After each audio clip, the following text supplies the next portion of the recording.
ठीक है। अच्छा, बाकी सराशर आप भी कर लिएगा अपने पास रिकॉर्डिंग में।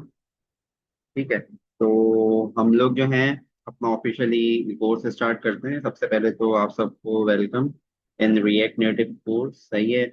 काफ़ी सारे स्टूडेंट्स मुझे जानते भी हैं, और जो बिल्कुल न्यू हैं उनके लिए माई सेल्फ वैसे मस्तान। ठीक है। और मेरे साथ यहाँ पर सर जहांगीर भी अवेलेबल हैं और सर अशर भी अवेलेबल हैं। और हम तीनों ही सॉफ्टवेयर इंडस्ट्री में पिछले 5 से 7 साल से हम लोग वर्किंग कर रहे हैं, और काफ़ी डिफरेंट स्टैक्स के ऊपर हम लोग काम कर रहे होते हैं। और साथ साथ हम लोग वीकेंड के अंदर क्लासेस भी दे रहे होते हैं, और जो भी स्टैक पे हमें महारत हासिल है कोशिश करते हैं उस पर एक प्रोडक्टिव कोर्स आपको पेश किया जाए, जो कि यूट्यूब से स्पेशली और मार्केट से थोड़ा हटके हो, ताकि आप उसके ऊपर वर्किंग करके इजीली जॉब भी हासिल कर सकें और अपनी स्किल्स को भी पॉलिश कर सकें। ठीक है। तो अब हम थोड़ा थोड़ा आगे चलते हैं और थोड़ा सा अपना इंट्रोडक्शन देखते हुए चलते हैं कि क्या क्या चीज़ें हमारे पास अवेलेबल हैं, क्या क्या हमारे पास प्लेटफॉर्म्स हैं। तो सबसे पहले तो हमारा जो आप लोग ने देखा ही होगा, हमारा जो ग्रुप हमने जिसके अंदर आपको ज्वाइन करवाया, तो हमारी जो कंपनी का नाम है वो डेव प्रायो ही है। और हम पास 2 से 3 साल से यहाँ पर करवा करवा रहे हैं कोर्सेस, और हमारे काफ़ी सक्सेसफुल बैचेस भी गए हैं। तो थोड़ा सा अगर जिन लोगों ने देख लिया है मोस्ट वेलकम, बहुत अच्छी बात है। और जिन लोगों ने नहीं देखा तो उनको मैं थोड़ा सा दिखा देता हूँ यहाँ पर, कि अगर हम डेफ प्रायो के पेज पर आए, आप लोग लिंक्डइन पे जाएं और मैं इसको as a view as a member कर लूँ, तो यहाँ पर हमारे पास पूरा पेज अवेलेबल है जिसपे आपको काफ़ी सारे प्रीवियस पास स्टूडेंट्स के भी प्रोजेक्ट्स वगैरह भी आपको यहाँ पर मिल रहे होंगे। हमें काफ़ी बच्चे मेंशन करते रहते हैं, और काफ़ी हम इंफॉर्मेटिव चीज़ें भी डालते हैं। जो बच्चे ग्रेजुएट्स हो चुके हैं उनके भी आप सर्टिफिकेशन वगैरह देख सकते हैं। यहाँ पर सारी चीजें आपके सामने अलाइन हुई भी होती हैं। ठीक है। और यहाँ पर आप ये देख सकते हैं हमारे सामने ये 3 मंथ्स पहले जो, अच्छा, 3 मंथ्स पहले ये इसलिए क्योंकि सबसे पहले हमारा बैच कंप्लीट होता है। बैच कंप्लीट होने के बाद जब हम खुद एक प्रोजेक्ट देते हैं, जब बच्चा स्टूडेंट उसको प्रोजेक्ट को हमें बनाकर डिलीवर करता है, फिर उसकी हमारी सारी रिक्वायरमेंट पूरी होती है, तब हम जाकर जो है इनको सर्टिफिकेट्स असाइन कर रहे होते हैं, अलाइन कर रहे होते हैं। तो ये हमारे डेव 01 के जो बच्चे हमारे पास से कंप्लीट करा था जिन्होंने, ये उनके सर्टिफिकेट्स भी यहाँ पर अवेलेबल हैं जो कि डेफ प्रायो ने इशू किए थे तमाम ही स्टूडेंट्स के जिन्होंने हमारे पास मर्नस चेक का प्रोजेक्ट पूरा कंप्लीट किया था। इसी तरीके से भी डेफ 02 में मर्नस चेक कंप्लीट हुआ है, उनके बच्चे भी प्रोजेक्ट बना रहे हैं। नेक्स्ट जेएस का कोर्स हमारे साथ साथ अलाइन था, वो भी अभी कंप्लीट हुआ है, उसमें भी बच्चे काफी ज्यादा काम कर रहे हैं।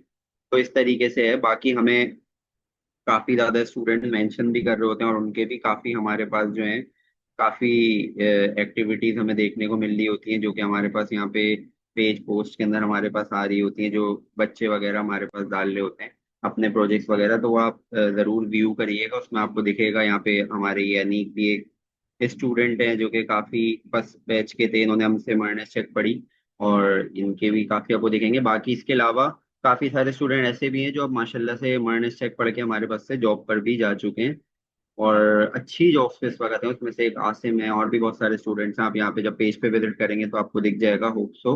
और अच्छा, आपको उसके अंदर काफी ज्यादा काम दिख रहा होगा। बाकी अगर मैं आपको कोर्स के हवाले से लेकर जाऊं, तो आप लोग के पास जो अभी हमारे पास कोर्स स्टार्ट होने वाला है, सबसे पहले तो उस पर बात कर लेते हैं। तो हम लोग जो कोर्स सीखने जा रहे हैं वो है रिएक्ट नेटिव का कोर्स। रिएक्ट नेटिव का कोर्स स्पेशली डेडिकेटेडली जो आपके पास बना है वो मोबाइल ऐप डेवलपमेंट के लिए। जो लोग रिएक्ट पहले से सीख चुके हैं उनके लिए तो काफ़ी आसानी होती है, तकरीबन रिएक्ट की काफ़ी सारी चीज़ें यहाँ पे यूज़ हो रही होती हैं। लेकिन जिनको नहीं भी आती तो उनके लिए हम फंडामेंटल से ही लेके जाएंगे, तो यहाँ पर आपको काफ़ी सारी चीज़ें सीखने को मिलेंगी। वैसे अगर जर्नल बात की जाए तो आपको पता है फ्लटर भी हमारे पास एक कंपटीशन में होती है, फ्लटर की भी अपनी मार्केट है। लेकिन रिएक्ट नेटिव इस वक्त काफ़ी ज़्यादा मार्केट शेयर कंसीडर कर रही है मोबाइल ऐप डेवलपमेंट्स के अंदर। क्योंकि अगर मैं आपसे सिंपल बेसिक उस पर बात करूँ, तो आपको पता है फ्लटर एक अपने ही डोमेन के अंदर घूम रहा है, विजेट्स होते हैं उसके अंदर, बनी बनाई चीजें होती हैं, उसी के ऊपर आप कर सकते हो। बहुत ज्यादा एक्सटर्नल इन्वॉल्वमेंट उसके अंदर नहीं होती, जबकि रिएक्ट नेटिव के अंदर हमें ये बेनिफिट मिलता है कि हम एक्सटर्नल लाइब्रेरीज वगैरह यूज करके और बहुत सारी चीजों को यूज करके हम अपनी ऐप को इफेक्टिव बना सकते हैं, और काफी ज्यादा चीजें इसके अंदर आसान हमारे पास हो रही होती हैं। ठीक है। तो अब अगर हम चलें थोड़ा सा आगे, तो सबसे पहले रिएक्ट नेटिव की तरह मार्केट शेयर देखते हैं कि क्या चल रहा है इस वक्त और किस तरीके से हमारे पास यहाँ पर इंडीड के ऊपर है। तो मैंने यहाँ पे सर्च भी किया हुआ है। सबसे पहले तो कोई भी कोर्स सीखने से पहले उसकी ये देखनी चाहिए कि हमारे पास मार्केट वगैरह क्या चल रही है। सही है। वैसे भी अगर आप जाएंगे गूगल पे रिएक्ट नेटिव मार्केट शेयर लिखेंगे तब भी आपको पता चल जाएगा कि हमारे पास कितना अच्छा उसका मार्केट शेयर जो हमारे पास चल रहा है वो रिएक्ट नेटिव कितना कवर अप कर रही है। तो यहाँ पर 42% कहते हैं कि रिएक्ट नेटिव इस वक्त मार्केट पूरा शेयर कर रही है मोबाइल ऐप्स के अंदर। क्योंकि देखें, अगर मैं नॉर्मल सी बात करूं तो आपको पता है इस वक्त 98%, 99% लोग इस वक्त मोबाइल ऐप्स यूज कर रहे हैं। पहले वेबसाइट का दौर हुआ करता था, वेबसाइट लोग यूज किया करते थे, लेकिन अब ज्यादातर लोग जो हैं वो क्या यूज कर रहे हैं आपके पास, वो मोबाइल ऐप्स यूज कर रहे होते हैं। तो इसी वजह से हमारे पास यहाँ पर जो है रिएक्ट नेटिव काफी मार्केट शेयर आपके पास यूज कर रही होती है, और उसके अंदर आप देख भी सकते हैं। बाकी ये है कि अगर हम थोड़ा सा रिएक्ट नेटिव की अपनी कराची के अंदर जॉब्स की बात करें तो यहाँ पर अगर हम जाकर देखें तो हमारे पास जूनियर रिएक्ट नेटिव डेवलपर की जो स्टार्टिंग यहाँ पर हमारे पास हो रही है, जिसमें जाहिर सी बात है बेसिक सी ये मांग रहे हो, बेसिक थोड़ा क्रड वगैरह की नॉलेज हो, तो वो भी 60 से 1 लाख के दरमियान ही हो रही है। अच्छा, सबसे बड़ा फायदा पता है क्या होता है? अगर आपको रिएक्ट आती है और आप वेब्स वगैरह बना रहे हो तो उसके साथ ही रिएक्ट नेटिव पे कन्वर्ट होने में आपको इतना टाइम लगता नहीं है और आप इजीली मोबाइल ऐप की तरफ भी आ जाते हो। तो ज्यादातर सॉफ्टवेयर हाउसेज ये प्रेफर करते हैं कि यार हम एक ही बंदा रख लें जो बंदा हमारे लिए वेबसाइट भी बना दे, और वही बंदा हमारे पास क्या बना दे, मोबाइल ऐप भी हमारी बना दे। सही है, तो उसको एक अच्छा लमसम पैकेज दे देते हैं। और इसकी अगर आप लाइफ एग्जाम्पल की बात करें तो सर अशर हमारे साथ मौजूद हैं। Sir Ashar Ahmed as a React developer ही सॉफ्टवेयर हाउस में लगे थे, और अब माशाल्लाह से वो पिछले पास 8 या 9 मंथ से रिएक्ट नेटिव के ऊपर ही कंप्लीटली शिफ्ट होगा। साथ में वो वेब एप्स भी संभाल रहे होते हैं और रिएक्ट नेटिव से मोबाइल ऐप भी संभाल रहे होते हैं। जब वो अपना इंट्रोडक्शन देंगे तो होप सो वो उसमें भी आपको बहुत डिटेल में बता देंगे। लेकिन वो भी अब रिएक्ट नेटिव की तरफ शिफ्ट हो गए। तो हर कंपनी यही चाहती है कि कंप्लीट पैकेज मिल जाए, जिसके अंदर हम एक ही बंदे पे पैसे खर्च करें। आपको खुद पता है, एक मैं वेब डेवलपर हायर करूं 1.5 लाख तक का, और एक मैं मोबाइल ऐप डेवलपर हायर करूं 1.5 से 2 लाख तक का। सही है, तो मेरा एक्सपेंस कहीं 3.5 लाख 4 लाख पे जा रहा होता है। लेकिन मैं एक ही बंदा हायर कर लूं, उसको बोलूं भाई तुम 2 से 2.5 लाख रुपए मुझसे ले लेना, रिएक्ट नेटिव भी तुम संभालना और रिएक्ट की वेब एप्स भी संभालना, तो वो ज्यादा मेरे लिए बेनिफिशियल होगा। तो इसलिए आप इंडीड पे देख भी सकते हैं कि यहाँ पे किस तरीके से जॉब्स यहाँ पे अवेलेबल भी हैं। अगर आप और भी जाएंगे तो यहाँ पे फ्लटर और रिएक्ट नेटिव डेवलपर तकरीबन 60,000 से स्टार्टिंग है और 1.5 लाख तक जा रहा है। इसी तरीके से आप और नीचे भी जाएंगे तो यहाँ पे भी ये फुल टाइम की 50 से 70 स्टार्टिंग यहाँ पर आपको दे रहे होते हैं, जिसमें आप इजीली 2 से 3 महीने अगर काम करते हैं तो उसके अंदर आपको ऊपर ही लेके जा रहे होते हैं। यहाँ पे आप देख लें स्टार्टिंग 80,000 से 1,20,000 के ऊपर है रिएक्ट नेटिव की। और इसी तरीके से आगे भी आप जाएंगे तो इसी तरीके की मार्केट शेयर इसकी आ रही होती है। बाकी कुछ आपके पास फेक एड्स भी होते हैं जिसमें वो बहुत ही ज्यादा ज्यादती कर रहे होते हैं। जैसे यहाँ पर है 40,000 से स्टार्टिंग, लेकिन अगेन 40,000 जो है वो जाहिर सी बात है बहुत जूनियर लेवल अगर कोई होगा उसी को हायर कर रहे होंगे। लेकिन फिर भी अच्छी मार्केट शेयर है रिएक्ट नेटिव की, और अच्छा मार्केट कवर करती है। तो इसलिए आपके लिए ये कोर्स बहुत ज्यादा बेनिफिशियल है। अब मैं थोड़ा सा अगर आगे चलूँ तो मैं आपको ये दिखा देता हूँ कि हमारे पास यहाँ पर जो है, अगर आप अपने पास किस तरीके से अपना पोर्टल वगैरह एक्सेस कर रहे होंगे और लेकर चल रहे होंगे, तो अगर आप इधर जाएं तो आप डेफ ड्राइव सर्च करेंगे, और सेकंड पे ही आपके पास होप्सो ये devdrive.pro के नाम से जहाँ पे D3 लिखा हुआ होगा, ये वेबसाइट आपके पास आ रही होगी। ठीक है, तो आपने सिंपली आकर इस पर क्लिक कर देना है। ठीक है, यहाँ पर क्लिक करने के बाद आपके पास ये एक हमारी बनाई हुई वेबसाइट है जहाँ पर तमाम ही चीजें यहाँ पे आपको, वैसे तो ये हमारे लिए क्लाइंट्स के लिए बनी हुई वेबसाइट है, एक तरीके से हमारा पोर्टफोलियो है जहाँ पे हमने सारी चीजें बताई हुई है कि हम क्या क्या सर्विसेज ऑफर कर रहे होते हैं। लेकिन इसी के अंदर हमने आपके लिए भी एक अदर सेक्शन बना दिया है जहाँ पर जाकर आप जो है अपने कोर्सेज को इजीली पढ़ सकते हैं। तो आपको वहां पे आपका पूरा पोर्टल बना हुआ आपको मिल जाता है। ठीक है, वेबसाइट बेशक आप पूरी की पूरी विजिट कर लिएगा तो आपको यहाँ पे भी काफी सारी चीजें देखने को मिल जाएंगी। लेकिन अभी अगर मैं आगे चलूँ तो आपके लिए जो आपका वेबसाइट के अंदर वो है रोल, वो आपने किधर आना है, इधर से आने के बाद थोड़ा सा आप इसको स्क्रॉल डाउन करोगे और यहाँ पर एजुकेशन का सेक्शन आ रहा है। एजुकेशन के सेक्शन पर आकर आप क्लिक कर दोगे तो जैसे ही आप क्लिक करोगे यहाँ पे कंटिन्यू विद गूगल लिखा हुआ आ जाएगा इस तरीके से। और आपने कुछ भी नहीं करना, सिंपली अपना आपने गूगल अकाउंट वो ओपन कर लेना है जो ईमेल आपने हमारे पास लिखवाई है। सही है, जिस ईमेल को भी आपने हमें दिया है जीमेल को, वो आपने बस ओपन कर लेनी है और उस पर जाकर आपने कंटिन्यू विद गूगल पे क्लिक कर देना है। आप क्लिक करोगे विद इन फ्यू मिनट्स वो आपके पास आपको नेविगेट कर देगा और आपको आपके कोर्सेज की तरफ ले जाएगा। अब मैं अगर देखूं तो मेरे पास प्रीवियस कोर्सेज भी शो हो रहे होंगे, और अभी जब रिएक्ट नेटिव का बनेगा तो वो कोर्सेज भी आपके सामने यहाँ पर शो होना शुरू हो जाएंगे। जैसे अभी मेरे पास प्रीवियसली शो हो रहे हैं, नेक्स्ट जेएस का कोर्स शो हो रहा है, नोड जेएस की बैकएंड इंजीनियरिंग शो हो रही है। तो यहाँ पे काफी अच्छा हमने चीजों को डिजाइन किया हुआ होता है। आप सिर्फ अपने कोर्स पे क्लिक करें, इवन आप सर्च भी कर सकते हैं क्लास किसी उसके हवाले से, लेकिन यहाँ पर हमने एक एक चीज को डिफाइन किया हुआ होता है। जैसे अगर यहाँ पर डिलीट पढ़ाया गया है तो डिलीट के हवाले से पूरी डिस्क्रिप्शन अवेलेबल है। सही है, प्रोडक्ट की एपीआई पढ़ाई है तो वो पूरी डिस्क्रिप्शन अवेलेबल है। जो जो चीजें एक एक, अब मिडिलवेयर का कॉन्सेप्ट अगर पढ़ना है तो वो सब चीजें आप सर्च कर करके टॉपिक वाइज भी देख सकते हो। तो ऐसा नहीं है कि डायरेक्टली बस क्लासेस पढ़ी हुई है मुझे ढूंढने की जरूरत है। मुझे पता है मेरा कौन सा टॉपिक इस वक्त वीक चल रहा है, तो मैं डायरेक्टली उस पर जाऊंगा। मुझे HTTP मॉड्यूल पढ़ना है, मैं इधर आऊंगा, HTTP मॉड्यूल पे जाके वॉच पे क्लिक कर दूंगा, मेरी वीडियो लोड हो जाएगी और मैं इजीली वीडियो को व्यू कर सकता हूँ डेफ प्रायो की वेबसाइट पे। सही है, तो यहाँ पे आपको सारी की सारी चीजें मिल रही होंगी। फिर जो लोग हमारे प्रीवियसली कोर्सेज में, उनके पास एक से ज्यादा कोर्सेज शो होंगे, और जो अभी अभी रिएक्ट नेटिव में एनरोल हुए हैं उनके सामने यहाँ पर बस एक रिएक्ट नेटिव का कोर्स शो हो रहा होगा। इसी तरीके से हमारा पिछला नेक्स्ट जेएस का कोर्स गया है, उसकी भी तमाम वीडियोस यहाँ पे अवेलेबल हैं। जो नेक्स्ट जेएस के स्टूडेंट हमारे को जानते हैं कि वो भी अब पोर्टल से हमारे पास ये चीजें पढ़ रहे होते हैं। सही है। अच्छा, इसके अंदर भी अगर किसी को कोई पोर्टल चलाने में इशू आ रहा हो, कुछ भी मसला हो, तो वो सरशर से भी या मुझसे कांटेक्ट कर सकते हैं और सारी चीजें देख सकते हैं। बाकी क्लासेस आपके पास रिकॉर्डिंग अवेलेबल होती है। इसके अलावा हमारे पास गिटहब के ऊपर रेगुलरली हमारा जो है कोड पुश हो रहा होता है, और वहां पे आपको गिटहब पे हमारी रेपोजिटरी पे इजीली हमारा पूरा का पूरा जो है ना कोड आपको मिल रहा होगा। और हम in the end of the class आपको रेपोजिटरी भी शेयर कर देंगे, जहाँ पर आप जाकर इजीली जो है अपने पास देख सकते हैं और अपना कोड वगैरह व्यू कर सकते हैं। ठीक है, तो अब थोड़ा सा आगे चलते हैं दूसरे सर की तरफ। तो सर अशर, आप जो है अपनी स्क्रीन शेयर कर लें, फिर आप अपना इंट्रोडक्शन दें और स्टार्ट लें। जी बिल्कुल। अच्छा, मुझे होस्ट बना दें।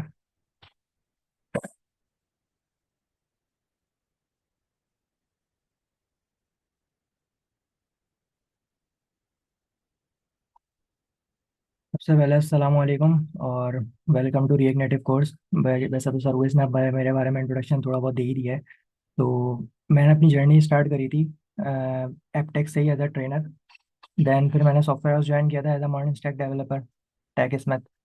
फिर उसके बाद अभी जो करंटली मैं जॉब कर रहा हूँ एक्सटेक सॉफ्ट, जो कि प्राइवेट लिमिटेड कंपनी है, उधर मैं as a React JS developer hire हुआ था। और अब माशाल्लाह से मैं रिएक्ट नेटिव भी कर रहा हूँ वहाँ पे। तो मैं वेब एंड मोबाइल बोथ संभाल रहा हूँ। ठीक है। तो जर्नी बेसिकली आप लोगों की भी यही है। आप लोगों में से बहुत सारे ऐसे होंगे जिन्हों जो कि वेब डेवलपर होंगे। ठीक है। कुछ ऐसे होंगे जो सॉफ्टवेयर हाउसेस में शायद जॉब कर रहे हो या बिल्कुल ही बिगिनर हो। तो हमारी भी जर्नी ऐसी स्टार्ट हुई थी। देन हमने फिर लाइन टू लाइन मतलब ओवरकम किया चीज़ों पे। सही है। तो अभी जो हमारा नया कोर्स स्टार्ट हो रहा है रिएक्ट नेटिव का, उसकी डिटेल मैं आप लोगों के साथ शेयर करूंगा। सही है। तो बेसिकली आप लोग चैट पे भी अपने बारे में बताएं, एक एक शॉर्ट सा मैसेज लिख दें कि कौन कौन मतलब अभी करंटली क्या कर रहा है। बिगिनर है तो बिगिनर लिख दे।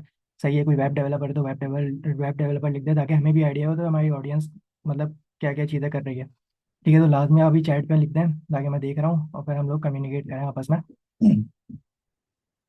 तो बेसिकली रिएक्ट नेटिव का जो कोर्स है, उससे पहले आपको पता होना चाहिए कि रिएक्ट नेटिव की हिस्ट्री क्या है। सही है। रिएक्ट नेटिव में हम चीज़ें देखने क्या वाले हैं, रिएक्ट नेटिव का आर्किटेक्चर क्या है। सही है। कोर्स हम स्टार्ट किस तरीके से करेंगे, तो वो सब चीज़ें आज की क्लास में होंगी और आज की क्लास में हम कोड भी करेंगे। सही है। तो बेसिकली सर जहांगीर आपको बताएंगे, हम लोग टाइप स्क्रिप्ट से स्टार्ट करेंगे क्योंकि बहुत सारे लोग सर डायरेक्ट जावा स्क्रिप्ट सीखते हैं। सही है। तो उनकी जावा स्क्रिप्ट भी एक तरह से रिव्यू हो जाएगी, क्योंकि type script basically Java script में बस टाइप कास्टिंग स्टार्ट हो जाती है। सही है। तो वो सारी चीज़ें आपको हम बताएंगे स्टेप बाय स्टेप। तो मैं चलता हूँ आपको रिएक्ट नेटिव की डिटेल थ्योरी पे। सही है। हम समझते हैं कि मोबाइल ऐप डेवलपमेंट है क्या, और मतलब और क्या क्या इसकी रिजेंबल जो मतलब मार्केट में है। ठीक है। कॉम्पिटिटिव कौन कौन है और डिफरेंट लैंग्वेजेस क्या क्या है। सही है। तो हम स्टार्ट करते हैं। तो जैसे कि स्लाइड्स आपके साथ आप सबके साथ शेयर हुई भी होंगी। सही है। अगर किसी के साथ ना हो तो मुझे चैट पे मैसेज करके लाजमी बताएं। ठीक है। अच्छा, लिखा हुआ क्या है भाई, react native for mobile app development. तो हमारे पास जैसे ही मैं फर्स्ट स्लाइड पे आता हूँ, तो एक छोटा सा इंट्रोडक्शन है, तो उसको पढ़ते हैं। लिखा हुआ है the world has move to mobile first usages. सही है। हमारे जितने भी यूजर्स हैं वो मोबाइल ऐप फर्स्ट पे चले गए। सही है। जितनी भी बड़ी बड़ी एप्लीकेशन है, आप एग्जाम्पल ले लें OLX। सबसे पहले OLX की वेबसाइट आई थी। ठीक है। सब लोग उसको वेब पे यूज़ करते थे, ब्राउजर्स पे यूज़ करते थे, फिर उसकी एप्लीकेशन आ गई। अब सब लोग OLX को मोबाइल ऐप पे यूज़ करते हैं। इसी तरीके से जितनी भी आप लोगों की वेबसाइट्स थी वो सारी किस में शिफ्ट हो गई हैं, मोबाइल ऐप्स में शिफ्ट हो गई हैं। इसी तरीके से जितने भी बड़े बड़े सॉफ्टवेयर्स होते हैं, सॉफ्टवेयर हाउसेस में बनने के लिए आते हैं, तो उनकी मोबाइल ऐप भी बनती है। सही है। देखा जाए ना अभी जो मार्केट चल रही है, तो वेब डेवलपमेंट में ज़्यादातर मोबाइल ऐप्स के एडमिन पैनल्स बन रहे होते हैं। सही है। हम लोग वेबसाइट पे एडमिन पैनल्स को मेंटेन कर रहे होते हैं, और एडमिन पैनल सारे हमारे वेबसाइट पे बनते हैं। और जितनी भी मोबाइल एप्लीकेशन होती है, जो हमारा सॉफ्टवेयर होता है, वो मोबाइल ऐप्स पे बन रहा है। सही है, तो ये मार्केट चल रही है। अच्छा, तो मोबाइल ऐप डेवलपमेंट में क्या होता है, building apps for both Android and iOS is often required. अच्छा, जब भी मोबाइल ऐप की बात आती है ना, तो दो प्लेटफॉर्म होते हैं। सही है, एक होता है हमारे पास एंड्रॉयड और एक होता है iOS। सही है। अच्छा, अब दोनों प्लेटफॉर्म के लिए ना अलग अलग मोबाइल ऐप बनती है। सही है। हम रिएक्ट नेटिव से पहले से बात कर रहे हैं, पहले की बात कर रहे हैं। तो एंड्रॉयड के लिए हमें अलग डेवलपमेंट करनी पड़ती है, iOS के लिए अलग डेवलपमेंट करनी पड़ती है। तो चैलेंजेस क्या होते हैं कि डिफरेंट लैंग्वेजेस होती हैं एंड्रॉयड के लिए, मतलब जावा कॉटलिन, और iOS के लिए स्विफ्ट। सही है। तो डिफरेंट लैंग्वेजेस होती। सही, अब समझो सेम एप्लीकेशन मुझे OLX की बनानी है, तो एंड्रॉयड के लिए मुझे अलग कोड करना पड़ेगा, और iOS के लिए अलग कोड करना पड़ेगा, मतलब अलग लैंग्वेजेस यूज करनी पड़ेंगी। सही है, उसके लिए टूल्स भी डिफरेंट होंगे। सही है। And teams for each platform. अब मुझे क्या करना पड़ेगा कि एंड्रॉयड के लिए अलग डेवलपर्स हायर करने पड़ेंगे, और iOS के लिए अलग डेवलपर्स हायर करने पड़ेंगे। तो सोल्यूशन क्या हुआ कि क्रॉस प्लेटफॉर्म फ्रेमवर्क आया। सही है, जो कि क्या है, रिएक्ट नेटिव। रिएक्ट नेटिव क्या है कि आप एक ही कोड लिखोगे, और वो iOS के लिए भी वर्केबल होगा और एंड्रॉयड के लिए भी वर्केबल होगा। तो जैसे ही रिएक्ट नेटिव लॉन्च हुई, तो मार्केट में बूस्ट आ गया। सही है कि भाई एक ही कोड बेस पे हमारी मोबाइल ऐप बन रही है, जो कि एंड्रॉयड पे भी यूज़ हो रही है और iOS पे भी हो रही है। क्योंकि बाहर में जितने भी आप US ले लें, सब जगह वहाँ पे एंड्रॉयड की डिवाइसेस बहुत कम यूज़ होती हैं, ज़्यादातर मेजोरिटी लोग iOS ही यूज़ करते हैं। सही है। तो जाहिर सी बात है, iOS बहुत इंपॉर्टेंट है हमारे लिए, जिस तरह एंड्रॉयड है। तो अब क्रॉस प्लेटफॉर्म आ गई, तो जाहिर सी बात है डेवलपर की कॉस्ट भी कम हो गई, और एक ही हमारे पास कोड बेस हो गया, जिसकी वजह से आसानी हो गई बहुत ज़्यादा। तो इसी को हम एक्सप्लोर करेंगे स्टेप बाय स्टेप। तो आज की क्लास में बेसिकली आपको आइडिया हो जाएगा कि मोबाइल ऐप के में अगर कोई आपसे पूछे है क्या मोबाइल ऐप डेवलपमेंट, तो आप इजीली उसको डिफाइन कर सकोगे। सही है। तो अब चल, रिएक्ट नेटिव क्या चीज़ है भाई। रिएक्ट नेटिव क्या है, अ JavaScript framework for writing real natively rendering mobile apps. अच्छा, जावास्क्रिप्ट का फ्रेमवर्क है रिएक्ट नेटिव। सही है। जैसे हमारे पास रिएक्ट है, रिएक्ट क्या है, वेब डेवलपमेंट के लिए हमारे पास यूज होती है, वैसे ही सेम एग्जैक्टली रिएक्ट नेटिव है मोबाइल एप्स के लिए। सही है, उसमें भी हम वही चीज़ जावास्क्रिप्ट लिखेंगे। जावास्क्रिप्ट। अच्छा, किसी का मैसेज आया हमारे पास, आवाज़ कट रही है, सबके पास कट रही है, शायद आपका नेट इशू हो, मुझे बता दिएगा। सही है। हाँ, यासिर अपना नेट चेक करिएगा। अच्छा। सही है। तो जावा स्क्रिप्ट हमारे पास यूज होती है। अब जावा स्क्रिप्ट जाहिर सी बात है जो वेब में यूज हो रही है, वही हमें रिएक्ट नेटिव में यूज करनी पड़ेगी। तो इससे क्या हुआ कि जितने भी डेवलपर्स है, वेब डेवलपर, वो इजीली शिफ्ट हो सकते हैं रिएक्ट नेटिव में। सही है। अच्छा, ये डेवलप किसने करी है react native, basically Meta Facebook ने रिएक्ट नेटिव को डेवलप और मेंटेन कर रही है। सही है, जिस तरह रिएक्ट को कर रही है, वैसे रिएक्ट नेटिव को भी कर रही है। अच्छा, allows developers to write one code base for both Android and iOS। जैसे मैंने अभी आपको बताया कि भाई एक ही कोड बेस आपको लिखना है, वो एंड्रॉयड पे भी चलेगा और iOS पे भी चलेगा। अलग अलग लैंग्वेजेस ना, अलग अलग डेवलपर्स हायर करने की जरूरत ही नहीं है।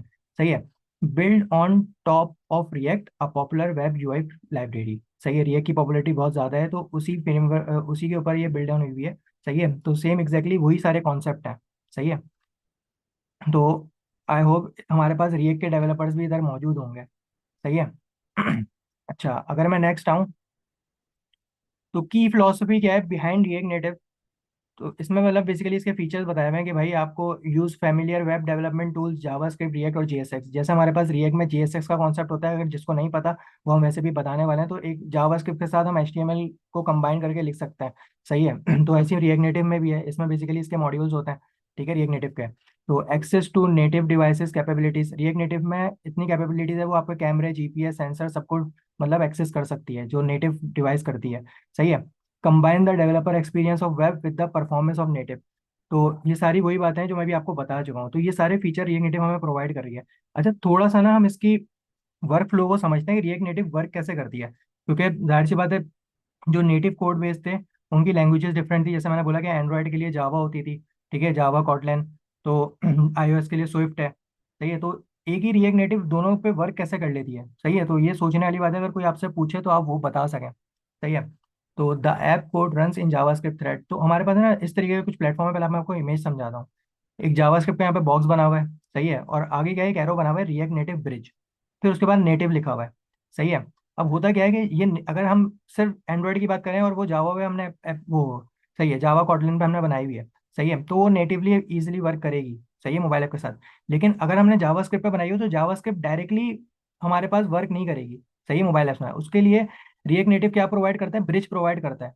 सही है, जो कि नेटिव से कम्युनिकेट करता है जावास्क्रिप्ट को, जिसके थ्रू हमारे पास रिएक्ट नेटिव का जो ब्रिज है वो एंड्रॉइड पे के लिए भी कैपेबल कैपेबल कर देता है जावास्क्रिप्ट को, और जब वो आईओएस पे चलता है तो वो उसको भी कैपेबल कर देता है। तो ये सारा रिएक्ट नेटिव ब्रिज के ऊपर डिपेंड करता है। सही है, तो वो नेटिवली हमारे कोड को कंबाइन कन्वर्ट कर देता है। सही है, जिसकी वजह से ये दोनों प्लेटफॉर्म पे अवेलेबल होती है, डायरेक्ट जावास्क्रिप्ट रन नहीं होती। सही है। अच्छा, communicate with native native APIs विया अ ब्रिज। जैसे मैंने बताया ना, एक ब्रिज होता है रिएक्ट नेटिव का, वो कम्युनिकेट करता है। सही है, नेटिव मॉड्यूल से।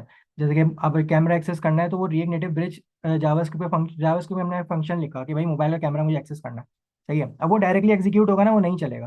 तो रिएक्ट नेटिव ब्रिज क्या करेगा, उसको कन्वर्ट करेगा नेटिव में। सही है, देन इट्स वर्क। सही है, तो इस तरीके से इसका काम चलता है। अच्छा, native UI components are render using platform specific elements. अब ये प्लेटफॉर्म स्पेसिफिक क्या बोल रहा है?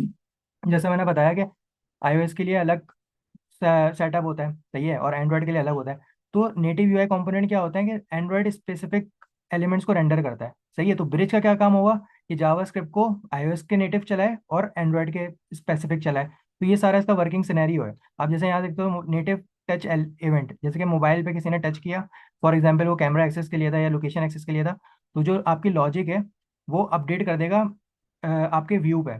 सही है, वो किसके थ्रू होगा, रिएक्ट नेटिव ब्रिज के थ्रू। अच्छा, इसमें भी एडवांसमेंट आ गई है जो अभी आपको नेक्स्ट स्लाइड में मैं आपको बताऊंगा। ठीक है। Maintains near native performance for most applications. अच्छा, ये वही सिमिलर बात लिखी हुई है। अब ये थोड़ा सा ना आपको कॉम्प्लेक्स लगेगा, लेकिन अभी स्टार्टिंग के लिए मैंने बेसिकली आपको समझाता हूँ। ठीक है, आपको बस एक नॉर्मल सा फ्लो समझना है कि रिएक्ट नेटिव वर्क कैसे कर रही है, जो कि दोनों प्लेटफॉर्म पे चल रहा है। सही है, तो कुछ दो तरह के आर्किटेक्चर हैं, एक हमारे पास ये न्यू आर्किटेक्चर है और ये हमारे पास ओल्ड आर्किटेक्चर है। तो मैं दोनों ही आपको बता दूंगा ताकि आपको आगे आगे कोई कंफ्यूजन ना हो। अगर आप नेट पर सर्च भी करें तो आपको कोई कंफ्यूजिंग रिजल्ट ना मिले। सही है, तो भाई पहले का जो आर्किटेक्चर था वो क्या था भाई, कि पहले हमारे पास जावास्क्रिप्ट का लेयर होगा।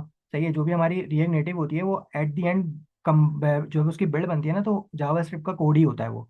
सही है, तो जावास्क्रिप्ट लेयर होती है जो कि आपकी सारी यूआई लॉजिक जो भी आपने बनाए होंगे, कंपोनेंट्स, जेएसएक्स, सही है, स्टेट मैनेजमेंट, वो सब जावास्क्रिप्ट की लेयर में आ जाएंगे। सही है, जो आपने कोड लिखा है, जो आप सीखोगे रिएक्ट नेटिव में। सही है, वो सारा कोड जावास्क्रिप्ट लेयर में आ जाएगा। अब ब्रिज का क्या काम होगा यहाँ पे, कि वो अपने डिफरेंट चीज़ों को यूज़ करेगा। ठीक है, facilitate communication between GS and native. जैसे अभी ऊपर मैंने बताया था ना कि भाई जो नेटिव डिवाइस है वो डायरेक्टली जावास्क्रिप्ट को रन नहीं करेगी, तो ब्रिज फैसिलिटेट करता है कम्युनिकेशन को। सही है, कि किस तरीके से वो नेटिवली वर्क करे। ठीक है, और जो नेटिव लेयर है वो प्लेटफॉर्म स्पेसिफिक कंपोनेंट्स होंगे और एपीआईज हैं। जैसे आईओएस के लिए अलग नेटिव लेयर्स होंगी, एंड्रॉइड के लिए अलग नेटिव लेयर्स होंगी।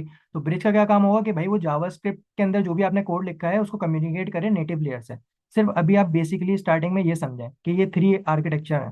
सही है, अब इसमें ना थोड़ी सी एडवांसमेंट आई है। अब ब्रिज क्या करता था, जैसे आप देख रहे हो ना, ब्रिज क्या करता था कम्युनिकेशन की वजह से ना, इसमें क्या होता था कि लैग होता था। हमारी जो डिवाइस थी ना, जब हमेशा याद रखिएगा जो मोबाइल ऐप होती है ना वो ऐसी होनी चाहिए स्मूथली रन करे। सही है, जैसे वेबसाइट होती है, हमें पता है वेबसाइट में हम क्लिक करते हैं, वो थोड़ा सा लोडिंग टाइम होता है उसमें। सही है, ब्राउजर में हम चला रहे होते हैं इंटरनेट को, लेकिन जब भी आप कोई मोबाइल ऐप यूज़ करते हो वो स्मूथ होती है। सही है, तो अच्छी मोबाइल ऐप क्या होती है, स्मूथ स्मूथ होनी चाहिए। तो रिएक्ट नेटिव ने भी ना, जब फ्लटर वगैरह मार्केट में आ गई, मतलब कंपटीशन थोड़ा बढ़ गया, तो उसने अपडेट निकाली। सही है, तो उसने क्या किया, अपने ब्रिज को, जाहिर सी बात है इसकी जो मेन चीज़ है वो ब्रिज है, वही तो कन्वर्ट कर रही है इसको नेटिवली, नेटिव से कम्युनिकेट करने में। तो उसको मॉडिफाई किया और उसने दो चीज़ें निकाली, फैब्रिक और टर्बो मॉड्यूल्स। अब ये किस तरीके से वर्क करते हैं हमें इस पर गौर नहीं करना, हमें बस उसको समझना है कि इन्होंने लॉन्च क्या किया है। ठीक है। अच्छा, न्यू आर्किटेक्चर क्या करता है कि भाई aims to address the limitation of traditional bridge. अब जो पहले ब्रिज इनका चल रहा था ना ट्रेडिशनल, जिसकी वजह से टाइम कंज्यूम हो रहा था, वो मतलब कम्युनिकेशन में टाइम लग रहा था, तो उसको उन्होंने मॉडिफाई किया। Fabric new rendering system with synchronous layout. अब जो ब्रिज था हमारे पास वो एसिंक्रोनियस था। अच्छा, इसमें एक बड़ी बात कि सिंक्रोनियस और एसिंक्रोनियस क्या होता है, जिन्होंने जावास्क्रिप्ट पढ़ी होगी उनको सब पता होगा। सही है, लेकिन जिनको नहीं पता वो आज उनका लाजमी एक टास्क होगा कि वो सिंक्रोनियस और एसिंक्रोनियस के बारे में पढ़ें। सही है, वरना हम आगे क्लास में तो पढ़ाएंगे ही। तो फैब्रिक क्या है, न्यू रेंडरिंग सिस्टम है विद सिंक्रोनियस लेआउट। अब आप देख रहे हो इमेज में चेंजेस आ गई, तो हमारा ब्रेक हो गया फैब्रिक और टर्बो मॉड्यूल्स में। तो फैब्रिक क्या है कि सिंक्रोनस लेआउट प्रोवाइड करता है, टर्बो मॉड्यूल्स क्या है, lazy loading and better native module performance. अगर कोई रिएक्ट का अच्छा डेवलपर है ना यहाँ पे, या हमसे जिसने पढ़ा होगा, साफ सी बात है, तो हमने लेजी लोडिंग भी पढ़ाई थी रिएक्ट में ना। सही है, तो वही टर्बो मॉड्यूल्स में लेजी लोडिंग का कॉन्सेप्ट आ गया, जिसकी वजह से हमारी एप्लीकेशन स्मूथ हो गई। सही है, और एक और है इसमें GSI interface replace the bridge for faster and direct function calls. अच्छा, ब्रिज क्या करता था, कम्युनिकेट करता था नेटिवली कन्वर्ट करके। तो अब यहाँ पे जीएसआई आ गया, जो कि आपके जो जावास्क्रिप्ट फंक्शन है वो डायरेक्टली कॉल कर देती है। ये बेसिकली एक इंटरनल वर्किंग है, आपको इतना इसमें डीप डाइव नहीं करना है, आपको बेसिकली उसका कोड बेस समझना है, जो हम रिएक्ट नेटिव का समझेंगे, लेकिन इसकी नॉलेज होनी चाहिए कि वर्क किस तरीके से करती है। जैसे जैसे आप रिएक्ट नेटिव हमारा कोर्स समझते रहोगे, हम आगे बढ़ते रहेंगे, तो आप जैसे एडवांस जाते रहोगे तो आपको इन एक एक कंपोनेंट के बारे में और आइडिया होता रहेगा, सही है, आर्किटेक्चर आपको और क्लियर होता रहेगा। तो ये बेसिकली बेसिक सा एक रिएक्ट नेटिव की हिस्ट्री है छोटी सी, जो मैंने आपके लिए बनाई है। सही है, कि किस तरीके से इसमें चेंजेस आई हैं और क्या मतलब ब्रिज कैसे वर्क कर रहा है। सही है। तो अब इसमें एक दो चीज़ें हैं, इसके एडवांटेजेस क्या हैं। सही है। पहली बात, कॉस्ट और टाइम एफिशिएंट है ये। अच्छा, कोई एक मुझे मैसेज करके बताएगा कि ये कॉस्ट इफेक्टिव और टाइम इफेक्टिव कैसे हो गई। अगर मुझे एक मोबाइल ऐप क्रिएट करनी है एंड्रॉयड और आईओएस के लिए, तो रिएक्ट नेटिव ने मतलब कॉस्ट और टाइम एफिशिएंट में क्या काम किया है। अगर किसी को कोई बताएगा मैसेज पे। आवाज़ मेरी क्या कट रही है सर, वेश हेलो, क्योंकि एक दो ने बोल दिया है। नहीं सर, अशर बिल्कुल क्लियर है। और आवाज मेरे पास तो बिल्कुल भी नहीं कटी। इंटरनेट शायद आप आपको लोग है देखना ना, चाहिए। आप लोग रिकॉर्डिंग चेक हम्म, करिएगा, उसमें अगर कट रही है तो मेरा मसला था, लेकिन हमारी, अगर रिकॉर्डिंग में कट जाए तो फिर तो सर अशर की लेकिन तरफ इन से लोगों को प्रॉब्लम है, समझ में लेकिन आ रहा है, मेरे तो पास आपको अभी शायद, तक नहीं आप लोग कटी। शायद फर्स्ट टाइम आए तो आज शायद आपका इंटरनेट इशू कर रहा है। एक होता है इंटरनेट जूम में ना, जब इंटरनेट कम होता है तो आवाज़ कट जाती है। नहीं, आई गेस हवा भी बहुत तेज चली है ना, कुछ एरियाज में इंटरनेट इशू कर रहा होगा, तो मुझे यहाँ तक लग अरियान रहा और शेरियान ने है। वेदर मतलब इशू भी है। क्रॉस प्लेटफॉर्म है सर, और I guess one code is working for both Android and iOS, बिल्कुल। तो कॉस्ट क्या हुआ, आपकी डेवलपमेंट कॉस्ट कम हो गई। आप बताऊं, अब एक एप्लीकेशन बनानी है, अब मैं बोलूं क्लाइंट को भाई 6 से 8 महीने लगेंगे, वो बोलेगा यार 1 साल बाद तो पता नहीं मार्केट कितनी चेंज हो जाएगी, जो मेरा आइडिया वो की और चोरी कर लेगा। रिएक्ट नेटिव से क्या हुआ भाई, आईओएस के अलग नहीं, दोनों का एक कोड बेस है, और डेवलपमेंट इसकी फास्ट है। वो कैसे, भाई कॉस्ट तो आपकी कम हो गई, क्यों, क्योंकि आपको एक ही कोड बेस लगना पड़ गया। सही है। बिल्कुल, रिसोर्सेज भी कम हो गई, अलग अलग टीम हायर करने की जरूरत नहीं है। सही है, कोड बेस एक ही है, दोनों की बिल्ड एक साथ निकल जाएगी, आईओएस पे भी गई और एंड्रॉइड पे भी गई। हाँ, थोड़ा बहुत काम करना पड़ता है, वो हम आपको बताएंगे, चेक लगते हैं। सही है। तो इस तरीके से इसका टाइम समझो, 8 महीने की एप्लीकेशन वो 3 महीने में निकल जाएगी, कितना बड़ा टाइम कम है इसमें। ठीक है, हमने खुद अभी अभी मैं बता रहा हूँ, हमारी मेरी कंपनी में अभी एक एप्लीकेशन हमने 1 महीने में कंप्लीट करी है। आप लोग यकीन नहीं करोगे, लेकिन हमने करी 1 महीने में, सिर्फ 2 डेवलपर थे, मैं और मेरे से एक सीनियर था। सही है, तो हम दोनों ने मिलके वो कंप्लीट करी है। सही है, एक एक महीने में पूरी एप्लीकेशन, और वही इन लोगों ने बनाई थी जैमरिन पे। जैमरिन क्या है मैं अभी आगे बताता हूँ, वो भी मोबाइल ऐप की टेक्नोलॉजी है। वो इन्होंने 4 महीने 5 महीने में बनाई थी, और हमने 1 महीने में बना दी। अच्छा, cost cost effective, time efficient हो गया, लाइफ रीलोडिंग। अच्छा, जो पुरानी जो होती थी ना एप्लीकेशन, जैसे जैमरिन में बात कर रहा हूँ, उसमें क्या करना पड़ता था, रिबिल्ड होती थी और आउटपुट आता था। इसमें क्या होता है कि आपने कोड में चेंजेस करी, कंट्रोल से सेव किया, रिलोड हो जाती है एप्लीकेशन, चेंजेस फौरन आ जाती है। ठीक है। ऑप्टिमल परफॉर्मेंस है, फ्लेक्सिबल है। सही है, कोड रीयूजिबिलिटी बहुत ज़्यादा है, रिएक्ट का तो नाम ही रीयूजिबिलिटी का है। सही है, तो कोड रीयूजिबिलिटी इस केस में भी क्या है, एंड्रॉइड आईओएस बहुत रीयूजेबल कोड है। ह्यूज कम्युनिटी सबसे मेजर पार्ट। सही है। रिएक्ट नेटिव में अगर फॉर एग्जांपल आप किसी एक इशू में फंस गए, तो आपको इंटरनेट पे उसका सोल्यूशन मिल जाएगा, क्योंकि इसकी कम्युनिटी बहुत ज़्यादा है। ब्लॉग्स आपको मिल जाएंगे जिन्होंने सोल्यूशन उस चीज़ का निकाला हुआ है आपसे पहले। सही है, तो आपको कहीं फंसोगे नहीं डेवलपमेंट में। मॉड्यूलर आर्किटेक्चर, इसका आर्किटेक्चर बहुत मॉड्यूलर है, फ्री एंड ओपन सोर्स, सबसे इंपॉर्टेंट चीज़ ये फ्री है और ओपन सोर्स है। तो ये एडवांटेजेस है रिएक्ट नेटिव के। सही है, जो आप लोग समझते भी हो। अच्छा, नेक्स्ट क्या है कि भाई अगर रिएक्ट नेटिव इतनी पॉपुलर है, तो जाहिर सी बात है कोई ऐसी एप्लीकेशन भी बताएं कि भाई वो रिएक्ट नेटिव पे बनी हुई है, तो जाहिर सी बात है इतनी पॉपुलर एप्लीकेशन है जो रिएक्ट नेटिव पे बनी हुई है। इसके अलावा भी बहुत सारी बनी हुई है, फेसबुक है, टेस्ला है, ठीक है, ऊबर मीट्स है, इंस्टाग्राम है, पिंटरेस्ट है। ये सारी ऐसी जानी मानी एप्लीकेशन है जो रिएक्ट नेटिव पे बनी हुई है। सही है, तो जब इतनी बड़ी बड़ी वेबसाइट बनी हुई है, तो हमारे लिए नॉर्मल वेबसाइट बनाना, सॉरी एप्लीकेशन बनाना तो ईजी है। सही है।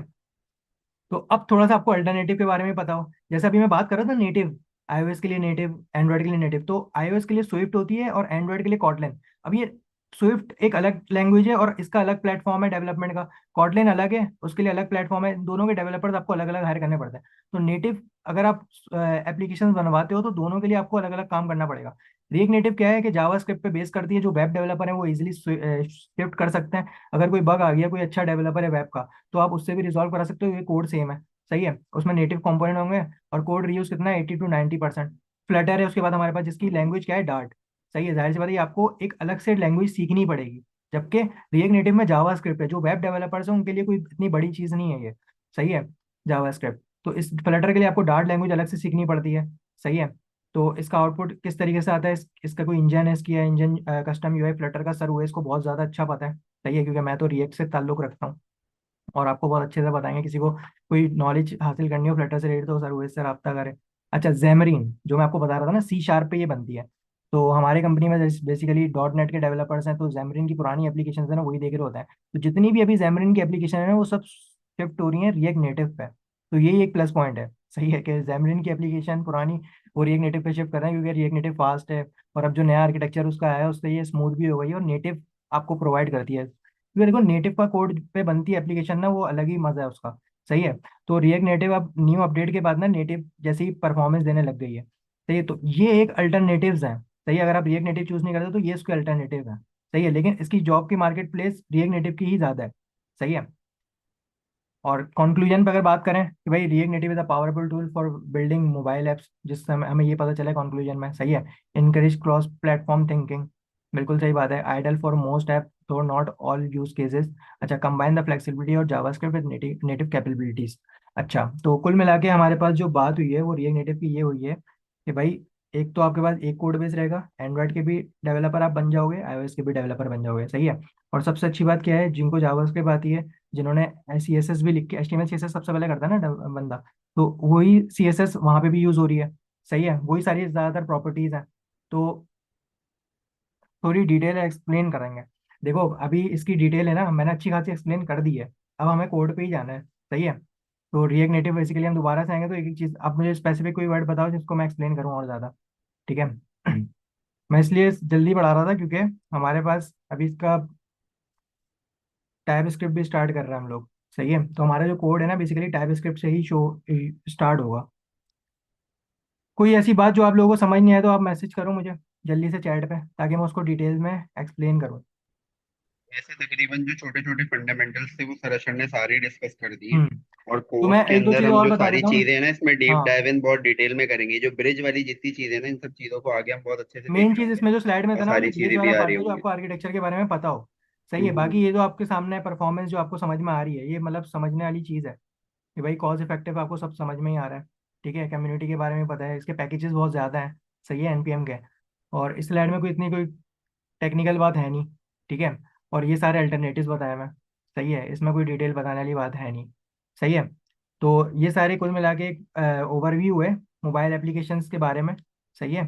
तो ताकि आप कोई भी आपसे पूछे मोबाइल ऐप डेवलपमेंट है क्या तो आप उसको बता सकें। ठीक है। तो सर जहांगीर, मैं आपके ऊपर छोड़ता हूँ आगे की क्लास। तो आप कंटिन्यू करें और इसको लेके चलें। हाँ हाँ ठीक है। मुझे होस्ट बना दो तुम। मैं आपको होस्ट मैं बनाता हूँ। कंटिन्यू कर लेता हूँ, ठीक है। और अच्छा, बेसिकली मैं हमारी ये क्लास कहूंगा भी कि एंड होने अभी वाली है। एक हाँ। मिनट ही रह गया है तो नई से कर लेते हैं। बाकी मैं आपको अगर एक शॉर्ट में बताऊं तो रिएक्ट नेटिव जो है ना वो फ्लटर से भी पहले की लैंग्वेज है। इस वजह से जो है ना इसका मतलब बहुत स्टेबिलिटी ज्यादा है। मतलब फ्लटर तो अभी आपके सामने 2017 की रिलीज है जो गूगल ने करी है रिलीज। फ्लटर की अपनी है क्योंकि वो गूगल की प्रोडक्ट है। लेकिन जो रिएक्ट है रिएक्ट नेटिव है ये आपके पास 2015 से चल रही है। सही है। और और ये भी ओपन आपके सोर्स पास भी जो है। है फेसबुक ने करी थी। ओपन सोर्स भी है सबसे बड़ी बात। फ्लटर में आप बहुत जगह बाउंड होते हो, फायरबेस के साथ कनेक्टिविटी होती है और बहुत सारी आपके वर्जन्स के इशूज होते हैं, ओपन सोर्स का इशू भी आता है। लेकिन रिएक्ट नेटिव में आपको ये सब चीज़ें बहुत आसानी से मिल जाती हैं। बाकी हम ये मीटिंग एंड करें, जो नए स्टूडेंट्स हैं इसी लिंक पे क्लिक करके आप वापस ज्वाइन कर लेंगे। जो लिंक आपके पास अवेलेबल है ना वो ग्रुप के अंदर, उसी पे आप क्लिक करेंगे तो वापस आप मीटिंग में ज्वाइन हो जाएंगे। नई मीटिंग से सर जहांगीर स्टार्ट लेंगे, ठीक है।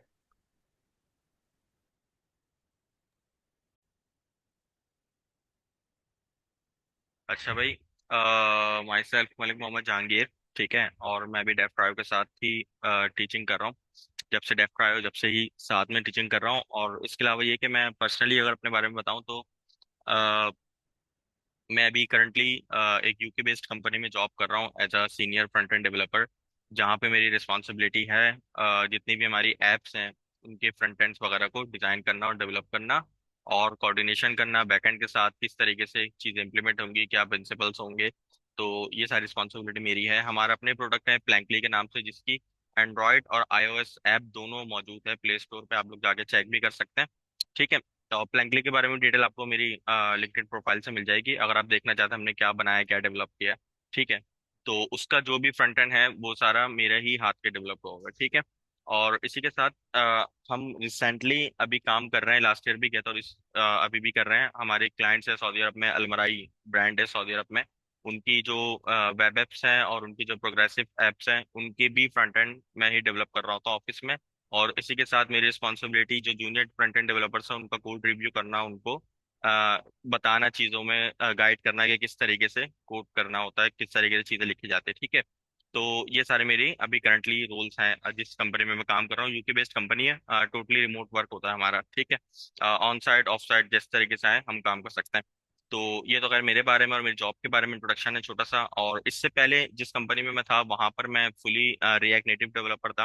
वेब ऐप भी मैं देखता था, लेकिन मैं जो मेरा ज्यादा प्राइमरी फोकस था वो मोबाइल एप्लीकेशन डेवलपमेंट पे था। क्यू टेक्नोलॉजीज में मैं जॉब करता था। और वहाँ पर रिएक्ट नेटिव पे हमने एंड्रॉयड और आईओएस दोनों के लिए एप्स पे बहुत ज़्यादा वहाँ पे काम करा। और रिएक्ट नेटिव मैंने वहीं से स्टार्ट करी थी सीखना। और फिर रिएक्ट नेटिव और रिएक्ट दोनों पर ही काम कर रहा हूँ। ठीक है, और करंटली जिस फ्रेमवर्क पे भी हम यूज़ करते हैं अपनी यूके बेस्ड कंपनी में, वो हम नेक्स्ट जेएस के ऊपर काम करते हैं। ठीक है, अभी रिसेंटली मैंने नेक्स्ट जेएस का कोर्स भी वेब ट्रायल ने लॉन्च किया था, तो उसको भी ओवरहेड किया था मैंने, और उसको सारी क्लासेस मैंने ही इसकी कंडक्ट करी थी। तो बहुत अच्छा फीडबैक रहा था बहुत कोर्सेज का। ठीक है, तो रिएक्ट नेटिव का जो बेसिकली इसका इनपुट होगा मेरी तरफ से इस कोर्स के अंदर स्पेशली, वो ये होगा। बेसिकली जो रिसेंटली मेरा एक्सपीरियंस रहा है एप्स और एप्लीकेशंस बनाने का, वो रियल वर्ल्ड सिनेरियोस या ऐसी एप्स मैंने डेवलप करी हैं जिनको लॉन्च करते मिलियंस ऑफ यूजर यूज करते हैं। मैंने लास्ट अपने नेक्स्ट के बैच में भी ये बात बताई थी। तो अब क्या ऐसी चीजें और रिस्पॉन्सिबिलिटी होती हैं या क्या आपकी गुड प्रैक्टिसेस होती हैं जो आप एक नॉर्मल, आपने बहुत सारी एप्स वगैरह इस तरीके से बनाई होंगी कि आपने प्रोजेक्ट्स बनाए और उनको डिप्लॉय करे, लेकिन उनका कोई एंड यूजर नहीं है। ठीक है, या उनको कोई यूज करने वाला नहीं है। तो ऐसी ऐप बनाना है कि जिसके एंड यूजर होंगे, पॉसिबली नहीं भी होंगे, और एक ऐसी ऐप बनाना है कि जिसको लॉन्च करते ही मिलियंस ऑफ लोगों ने यूज करना है, लाखों लोगों ने यूज करना है, तो बड़ा डिफरेंस आ जाता है। फिर आप एक एक चीज बड़ी संभाल के लिख रहे होते हो। तो अल्हम्दुलिल्लाह उस पर भी काफी ज्यादा एक्सपीरियंस है। तो थ्रू आउट द कोर्स मैं वो भी कोशिश करूंगा कि आपको वो सारी प्रैक्टिसेस भी रिएक्ट नेटिव के साथ, लर्निंग के साथ आपको इस कोर्स में कराऊं, कि जिसके थ्रू आप एक अच्छे डेवलपर बन सकें। डेवलपर तो आप वैसे ही हैं ऑलरेडी, आपको थोड़ी बहुत HTML CSS जावास्क्रिप्ट आती है। ठीक है, लेकिन क्या क्या प्रैक्टिसेस हैं, क्या क्या चीजें आपको आनी चाहिए, किस तरीके से एक्चुअल में कोड लिखा जाना चाहिए किसी भी प्रोडक्शन ग्रेड एप्लीकेशंस का, तो वो सारी चीजें भी हम थ्रू आउट द कोर्स देख रहे होंगे। ठीक है, अच्छा, रिएक्ट नेटिव क्यों जरूरी है और रिएक्ट नेटिव ही हम क्यों कर रहे हैं, वो सारी बातें सर सर ने अवेश ने आपको काफी अच्छी तरीके से एक्सप्लेन कर दी। ठीक है, हम क्योंकि बात कर रहे हैं थोड़ी अच्छी लेवल की एप्लीकेशंस बनाने की, और सीखना भी है हमें और अच्छा काम भी करना है, तो हम इसमें ऐड क्या कर रहे हैं, टाइप स्क्रिप्ट। ठीक है, क्योंकि टाइप स्क्रिप्ट आज के टाइम में बहुत जरूरी है। अगर आप थोड़े से भी सीरियस प्रोजेक्ट पे काम कर रहे हैं तो ये जरूरी है कि आपके प्रोजेक्ट में टाइप स्क्रिप्ट इंक्लूड हो। उससे होगा ये जस्ट कि आप एक तरह सेफ साइड पर आ जाएंगे। आपको पता होगा जो चीज आप लिख रहे हो उसके बारे में आपके पास पूरी इंफॉर्मेशन होगी।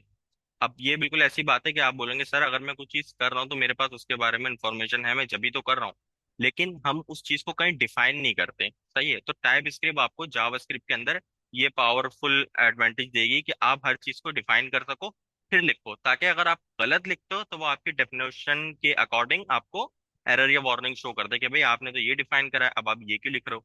तो बस ये जो मैंने बात बताई ना डेफिनेशन की और डिफाइन की, बस इतनी सी टाइप स्क्रिप्ट है। ठीक है, अच्छा, आप लोगों में से अभी मेरे साथ जितने लोग जुड़े हुए हैं, इनमें से कितने ऐसे लोग हैं जिनको जावास्क्रिप्ट के बेसिक्स आते हैं और टाइपस्क्रिप्ट बिल्कुल भी नहीं आती, जिन्होंने आज तक टाइपस्क्रिप्ट कभी इंस्टॉल नहीं करी, कभी यूज नहीं करी, सिर्फ जावास्क्रिप्ट ही आती है। ठीक है, और कितने लोग हैं मतलब जिनको जावास्क्रिप्ट भी मतलब बेसिक्स आती हैं, बहुत अच्छी जावास्क्रिप्ट नहीं आती, जैसे अभी सर एज सिंक्रोनियस वगैरह के बारे में बात कर रहे थे। तो मुझे लाजमी इस चीज का आप कमेंट्स करें। ठीक है, और मुझे अभी आप कमेंट करके बताएं जल्दी से, वरना मैं वन बाय वन नाम लेके भी पूछता हूँ।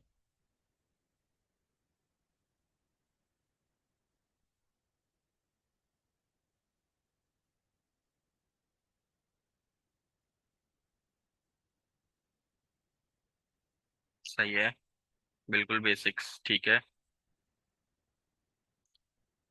बेसिक्स की भी बेसिक्स सही है। और शरियार आपको, लुकमान तो हमारे बहुत चीते स्टूडेंट हैं।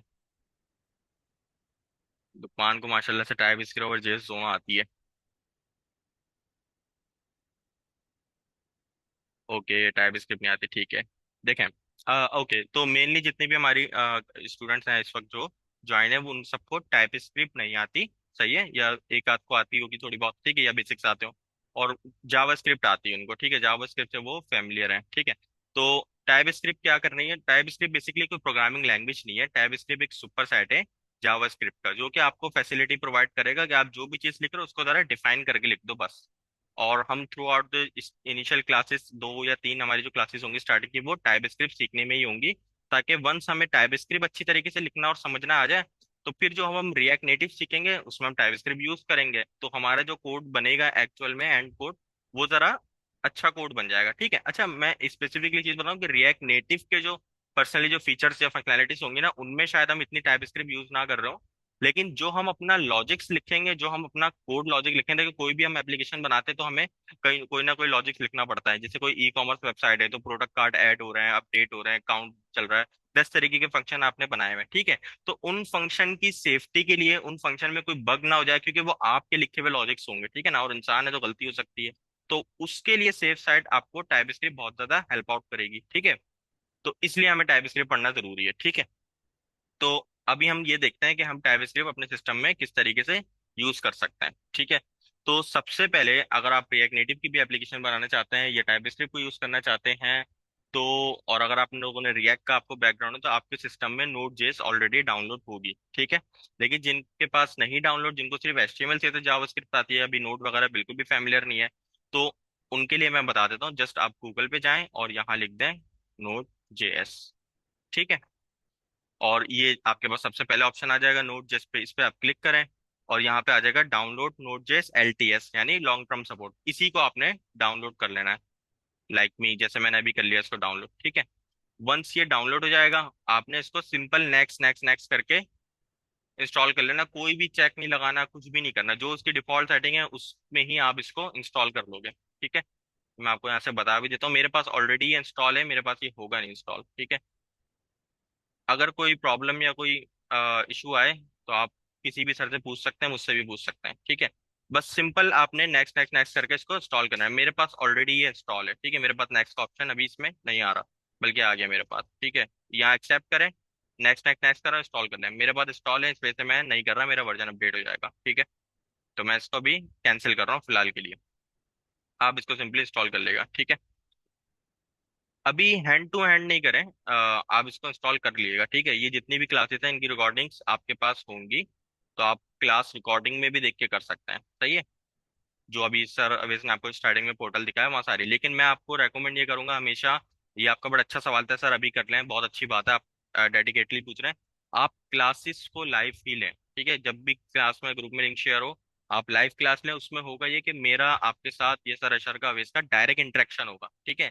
तो मैं अगर कोई चीज पढ़ा रहा हूँ, तो जैसे आपने अभी कुछ पूछा ना, इस तरह के अगर आपको कोई कॉन्सेप्ट में प्रॉब्लम है, तो आप वो पूछ लोगे, ठीक है, इंस्टेड ऑफ के आप क्लास मिस कर दो, बाद में पोर्टल पे जाके, पोर्टल आपके पास मौजूद रहेगा, रिकॉर्डिंग आपके पास रहेगी क्लास की, ठीक है, उसमें जाके क्लास लो, और फिर आपको उस वक्त अगर कुछ समझ में नहीं आएगा, अगर आप मैसेज करोगे हम भी बता देंगे, सही है, लेकिन अगर कहीं बिजी है तो थोड़ा डिले भी आ सकता है कि मैं बताता हूँ थोड़ी देर में, या मैं खुद ऑफिस में हूँ, ठीक है।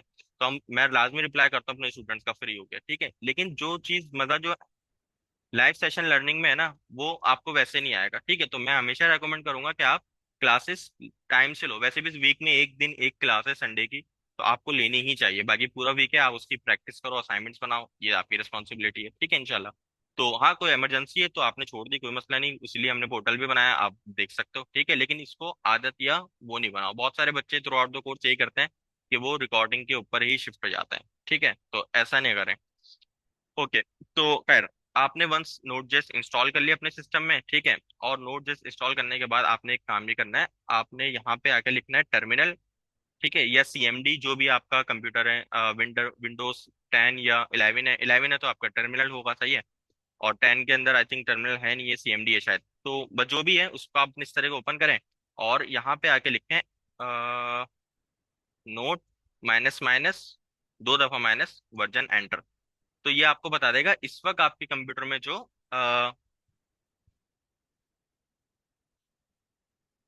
ठीक है, ये आपको बता देगा इस वक्त जो आपके कंप्यूटर के अंदर वर्जन हुआ हुआ है नोट जेएस का, वो कौन सा है, ठीक है। मेरे पास हुआ हुआ है 22.15.0, और अभी लेटेस्ट आई थिंक 22.16 चल रहा है, तो मेरे पास ऑलमोस्ट लेटेस्ट वर्जन ही हुआ हुआ है, क्योंकि मैंने अभी रिसेंटली विंडोज करी हुई थी लैपटॉप में, तो इसलिए मेरे पास लेटेस्ट ही है वर्जन, ठीक है।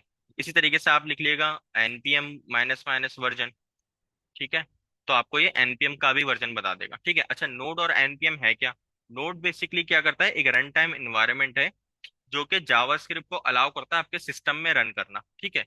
जावास्क्रिप्ट एक ब्राउजर स्पेसिफिक लैंग्वेज है, वो तो सिर्फ ब्राउजर में चल सकती है, आपके कंप्यूटर में नहीं एग्जीक्यूट हो सकती। लेकिन नोड जेएस की मदद से आप जावास्क्रिप्ट को अपने लोकल कंप्यूटर में भी चला सकते हो। अब इसका कोई स्पेसिफिक जो एडवांटेज है वो तो ये है कि हम इसके साथ सर्वर साइड डेवलपमेंट कर सकें, ठीक है, क्योंकि आपका कंप्यूटर क्या होता है, सर्वर बना सकते हैं आप अपने कंप्यूटर को। तो आप जो अपने बैकएंड एपीआई से बैकएंड के बिजनेस लॉजिक्स वगैरह हैं, वो सारे आप जावास्क्रिप्ट से भी लिख सको, जैसे आप पीएचपी यूज करते हो या पाइथन यूज करते हो या जावा यूज करते हो, ठीक है।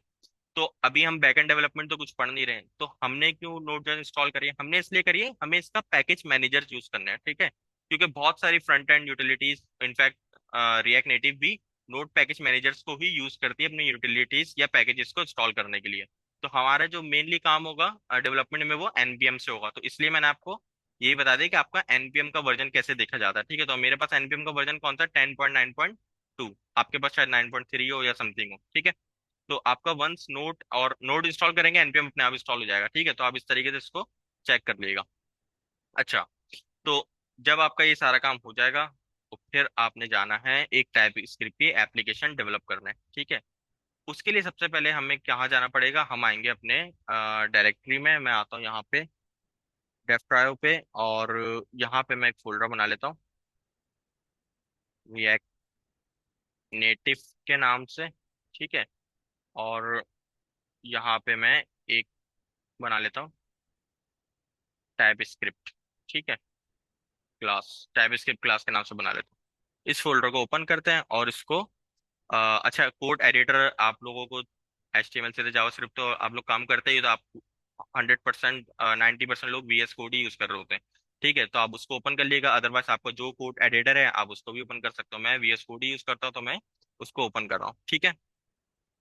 सिंपली आपने VS कोड ओपन कर लिया, VS कोड के अंदर इस फोल्डर को ओपन कर लिया जो आपने अभी अभी बनाया, टाइप स्क्रिप्ट स्लैश क्लास। अब आप यहाँ पे कंट्रोल J लिखेंगे तो आपका टर्मिनल आ जाएगा, ठीक है। अब हमने अपना एक प्रोजेक्ट क्रिएट करना है जो कि टाइप स्क्रिप्ट बेस्ड होगा। अब टाइप स्क्रिप्ट का प्रोजेक्ट क्रिएट करने के लिए बहुत सारे तरीके हैं कि भाई हम सिंपल HTML CSS का प्रोजेक्ट बनाएं और उसके लिए टाइप स्क्रिप्ट कंपाइलर को इंस्टॉल करें, क्योंकि टाइप स्क्रिप्ट की अपनी भी एक वेबसाइट है। यहाँ पे अगर मैं जाऊँ ना, टाइप स्क्रिप्ट के ऊपर जाऊँ, तो इनकी अपनी वेबसाइट है, आप टाइप स्क्रिप्ट को इंस्टॉल भी कर सकते हो और पूरे सिस्टम में इंस्टॉल कर सकते हो, उसका कंपाइलर यूज कर सकते हो अपनी जावास्क्रिप्ट को कन्वर्ट करने के लिए टाइप स्क्रिप्ट में, ठीक है। तो हम ऐसे काम नहीं करेंगे, सही है। मैं नहीं चाहता मेरे पूरे सिस्टम के अंदर टाइप स्क्रिप्ट इंस्टॉल हो, क्यों? क्योंकि देखें, ब्राउजर जो है, ये बहुत इंपॉर्टेंट बात है, जो आपकी ब्राउजर्स हैं, जो आपकी एप्स हैं, वो एंड जो होता है ना उनका, यानी जो उनकी एंड बिल्ड कन्वर्जन होती है वो हमेशा जावास्क्रिप्ट नहीं होती है, ठीक है। टाइप स्क्रिप्ट आपको डेवलपमेंट में हेल्प करेगी टाइप सेफ्टी के लिए, ठीक है। लेकिन एंड बिल्ड जो है वो जेएस के अंदर ही बननी है, ठीक है। तो ये यानी ये इसको हम कह सकते हैं कि ये आपके पास होगा डेव डेवलपमेंट इन्वायरमेंट में, ये आपके पास होना चाहिए चीज, ठीक है। आप टाइप स्क्रिप्ट कोड के लिए यूज करोगे, डेवलपमेंट बिल्ड के लिए यूज नहीं करोगे। बाद में कंपाइल होगा वो जावास्क्रिप्ट ही बनेगी, लेकिन वो जो जावास्क्रिप्ट बनेगी वो टाइप स्क्रिप्ट से गुजर के बनेगी। तो वो जरा कोड रोबस्ट होगा, इंस्टेड ऑफ अगर प्लेन आप जावास्क्रिप्ट में लिखते हैं तो आप इतना अच्छा कोड नहीं लिख सकते जो आप टाइप स्क्रिप्ट के साथ लिखोगे, इसलिए हम यूज कर रहे हैं। तो इसीलिए मैं टाइप स्क्रिप्ट को भी यूज करूंगा सिर्फ अपने प्रोजेक्ट रिपोजिटरी में, ठीक है, ताकि मेरा कोड टाइप स्क्रिप्ट यूज करे, मेरा पूरा कंप्यूटर को मुझे टाइप स्क्रिप्ट करने की जरूरत ही नहीं है, ठीक है। तो उसके लिए जो बेहतरीन और सबसे अच्छी यूटिलिटी सॉफ्टवेयर या पैकेज है वो आपको मिल जाता है वाइट से, ठीक है। जो लोग रिएक्ट के एप्लीकेशन पे काम करते हैं कोर रिएक्ट के ऊपर, वो इसको यूज करते होंगे। तो जैसे ही हम यहाँ पे जाते हैं वाइट की वेबसाइट के ऊपर और गेटिंग स्टार्ट पे आप क्लिक करें, जस्ट स्क्रॉल डाउन करें, तो यहाँ पे आपके पास ऑप्शन आ जाएगा npm create with @latest, ठीक है। इसको आप, इस कमांड को आप कॉपी कर लें, टर्मिनल पे आए और इसको पेस्ट करके एंटर कर दें। देखें, अभी आपसे पूछेगा कि भाई आपके प्रोजेक्ट का नाम क्या है। तो मैंने अपना प्रोजेक्ट का फोल्डर पहले ही बना लिया, ठीक है, वरना आप नाम बता सकते हैं, ठीक है। तो मैं इसको डॉट लिख के एंटर कर दूं, यानी जिस फोल्डर में आप खड़े हो वही मेरे प्रोजेक्ट का नाम है, ठीक है। अब ये पूछ रहा है आपने एप्लीकेशन कौन सी बनानी है, तो देखिए मेरे पास क्या ऑप्शन आ रहे हैं, vanilla, view, react, SDK, angular, सारे जावास्क्रिप्ट के फ्रेमवर्क आ रहे हैं, ठीक है। तो मैं अभी किसी फ्रेमवर्क को यूज नहीं कर रहा, मुझे तो टाइप स्क्रिप्ट यूज करनी है और कोर टाइप स्क्रिप्ट हमें सीखनी है, तो मैं लिखूंगा वनीला, ठीक है। अब वनीला जावास्क्रिप्ट, वनीला का मतलब सिंपल कोड में बेस पे आप काम करना चाह रहे हो, तो उसमें आपको टाइप स्क्रिप्ट के साथ जाना है या जावास्क्रिप्ट के साथ, तो हमें टाइप स्क्रिप्ट के साथ जाना है, मैं एंटर कर दूंगा, ठीक है। इसने क्या किया, आपके लिए एक सिंपल सा एक प्रोजेक्ट स्ट्रक्चर फोल्डर बना दिया, ठीक है, जिसके अंदर कुछ कोड लिखा हुआ है। अब हम जाते हैं, अभी हमें दो कमांड का कॉपी करने को बोल रहा है कि भाई आप इंस्टॉल करें, ताकि सारे आपके पास टाइप स्क्रिप्ट की जितने भी पैकेज हैं और जो भी पैकेज यूटिलिटीज रिक्वायर्ड है वो सारी इंस्टॉल हो जाए। तो मैं इसको इंस्टॉल कर दूंगा। जैसे ही ये इंस्टॉल हो जाएगा, फिर हम इस एप्लीकेशन को रन करके देखते हैं और देखते हैं हमें इसमें क्या मिला। ठीक है, अब देखें ये इंस्टॉल हो गया, तो मैं क्या करता हूँ, npm रन डेफ, ये मैंने कहाँ से उठाया, यहीं से। ये कह रहा है पहले पैकेज इंस्टॉल करें फिर इस एप्लीकेशन को रन कर लें। जिन लोगों को रिएक्ट आती है उनको पता होगा ये मैं क्या काम कर रहा हूँ, जिनको नहीं आती बहुत सिंपल है, सामने आपके नजर आ रहा है, उसी को कॉपी करके पेस्ट करके एप्लीकेशन को जस्ट रन कर देना। ठीक है, अब ये एप्लीकेशन रन हो गई। ठीक है, और अब हम इस अगर इस लोकल होस्ट के यूआरएल को कॉपी करें और अपने ब्राउजर पे जाके पेस्ट करके देखें, तो हमें पता चलेगा भाई हमारे पास क्या एप्लीकेशन बनी। सॉरी, मुझे यहाँ पे लिखना पड़ेगा HTTPS। ठीक है, ये मेरी एप्लीकेशन रन हो गई यहाँ पे, और ये इसने काउंटर स्लैश बनाकर दे दिया। ठीक है, अब याद रहे ये एक कोर टाइपस्क्रिप्ट का कोड है, सिंपल सा। ठीक है, और जो उसकी एंड फाइल है वो आपकी HTML CSS जावास्क्रिप्ट की ही होगी कन्वर्ट होने के बाद। ठीक है, लेकिन अभी अच्छा, ये तो मुझे मेरा वर्क स्पेस दिखा रहा है जहाँ से मेरा कोड उठ के आ रहा है, ठीक है ना। तो लेकिन जब इसकी बिल्ड बनेगी, ये कोड कन्वर्ट होगा, वो आपका जावास्क्रिप्ट में ही होगा। ठीक है, तो अभी चलते हैं अपने प्रोजेक्ट डायरेक्टरी पे और देखते हैं इसने आपको क्या क्या फाइल दी है। ठीक है, एक तो इसने दिए index.html की फाइल। ठीक है, HTML की फाइल तो लगेगी लगेगी लाजमी, तो वो हमारे पास है। ठीक है, इसी के साथ फिर एक SRC का फोल्डर है जहाँ आप अपने सोर्स फाइल रखते हो। ठीक है, और इन सोर्स फाइल के अंदर इसने दो फाइल्स आपको एडिशनल दी है। एक तो CSS की फाइल है, ठीक है ना, style.css की फाइल, जैसे आप चाहो तो यहाँ बना लो, इसने SRC के अंदर बनाई है, आपकी मर्जी, आप जहाँ चाहे इसको बना सकते हो। ठीक है, तो एक है main.ts और एक है counter.ts। हमने टाइप स्क्रिप्ट फ्रॉम स्क्रैच से सीखनी है, तो मुझे ना काउंटर चाहिए ना मेन चाहिए। ठीक है, हम तो सारा कोड खुद लिखेंगे। ठीक है, तो यहाँ पर आते हैं और इसको भी एक्सक्लूड कर लेते हैं। अब यहाँ पर अगर हम आए तो सब कुछ क्लियर हो गया, और हम अपना इंस्पेक्ट खोलते हैं और यहाँ पे कंसोल ओपन कर लेते हैं। ठीक है, अगेन आते हैं यहाँ पे अपनी इंडेक्स वाली फाइल में, और यहाँ पे आके हम कहते हैं भाई हमारे जो स्टाइल थे ना वो तो हमें लगा दो, ताकि थोड़ा सा व्यू साफ सुथरा नजर आ जाए। SRC के अंदर है तुम्हारी स्टाइल की फाइल है, वो ऐड कर दो। सही है, तो जैसे मैं ऐड करूंगा तो मेरा कलर अपडेट हो गया, ये मैंने स्टाइल की फाइल लगा ली। और देखें ये main.ts की फाइल जो है ये ऑलरेडी यहाँ पे लिंक्ड हुई हुई है। ठीक है, आप लोगों को वेब डेवलपमेंट आती है, आपको पता ही है किस तरीके से जावास्क्रिप्ट की फाइल लिंक करते हैं, लेकिन ये टाइप स्क्रिप्ट की फाइल है तो main.ts JS की जगह अब ये फाइल यहाँ पे ऑलरेडी लिंक्ड हुई हुई है। तो मैं क्या करता हूँ, अपनी मेन फाइल में आके हमें बस इसी फाइल के अंदर काम होगा, main.ts के अंदर। आपने इसके अलावा इधर उधर कहीं पर भी नहीं जाना, ना हमें इसको चीजों को सीखना है। ठीक है, हमने सीखनी है टाइप स्क्रिप्ट। ठीक है, तो टाइप स्क्रिप्ट पे जितना भी काम है वो इसी फाइल में होगा, या हम नॉर्मली HTML फाइल से इसको कनेक्ट करके थोड़ा सा देख रहे होंगे। ठीक है, तो यहाँ पे आके हम जस्ट एक लगाते हैं अलर्ट, और यहाँ लिखते हैं हेलो वर्ल्ड। ठीक है, और यहाँ लिख देते हैं टाइप स्क्रिप्ट। इतना काम आपने कर लिया तो आपने टाइप स्क्रिप्ट साथ अपना फर्स्ट प्रोग्राम बना लिया। देखें यहाँ लिखा हुआ है हेलो वर्ल्ड टाइप स्क्रिप्ट। ठीक है, ये आपका टाइप स्क्रिप्ट प्रोग्राम रन हो गया। अच्छा, इस मैसेज को ले आते हैं कंसोल में, और यहाँ पे लगाते हैं लॉग। ठीक है, तो यहाँ आपके पास आ रहा है हेलो वर्ल्ड टाइप स्क्रिप्ट। इसका मतलब जो आपकी टाइप स्क्रिप्ट की फाइल है वो 100% इस फाइल के साथ लिंक्ड हुई भी है। ठीक है ना, तो जो भी आप इस HTML फाइल के लिए जावास्क्रिप्ट का कोड लिख सकते हैं वो आप इधर आके लिख सकते हैं। ठीक है, अच्छा, ये तो बात हो गई भाई प्रोजेक्ट सेटअप की और टाइप स्क्रिप्ट सेटअप की। ठीक है, कि किस तरीके से हम टाइप स्क्रिप्ट का प्रोजेक्ट जो है वो सेटअप कर सकते हैं। यहाँ तक के सेटअप करने में किसी का कोई क्वेश्चन है, किसी को कोई पॉइंट है कि समझ में नहीं आई बात कि सर ये कैसे हो गया, या कोई और क्वेश्चन है, तो वो लाजमी अभी पूछें। ठीक है, हम फिर लर्निंग स्टार्ट करते हैं।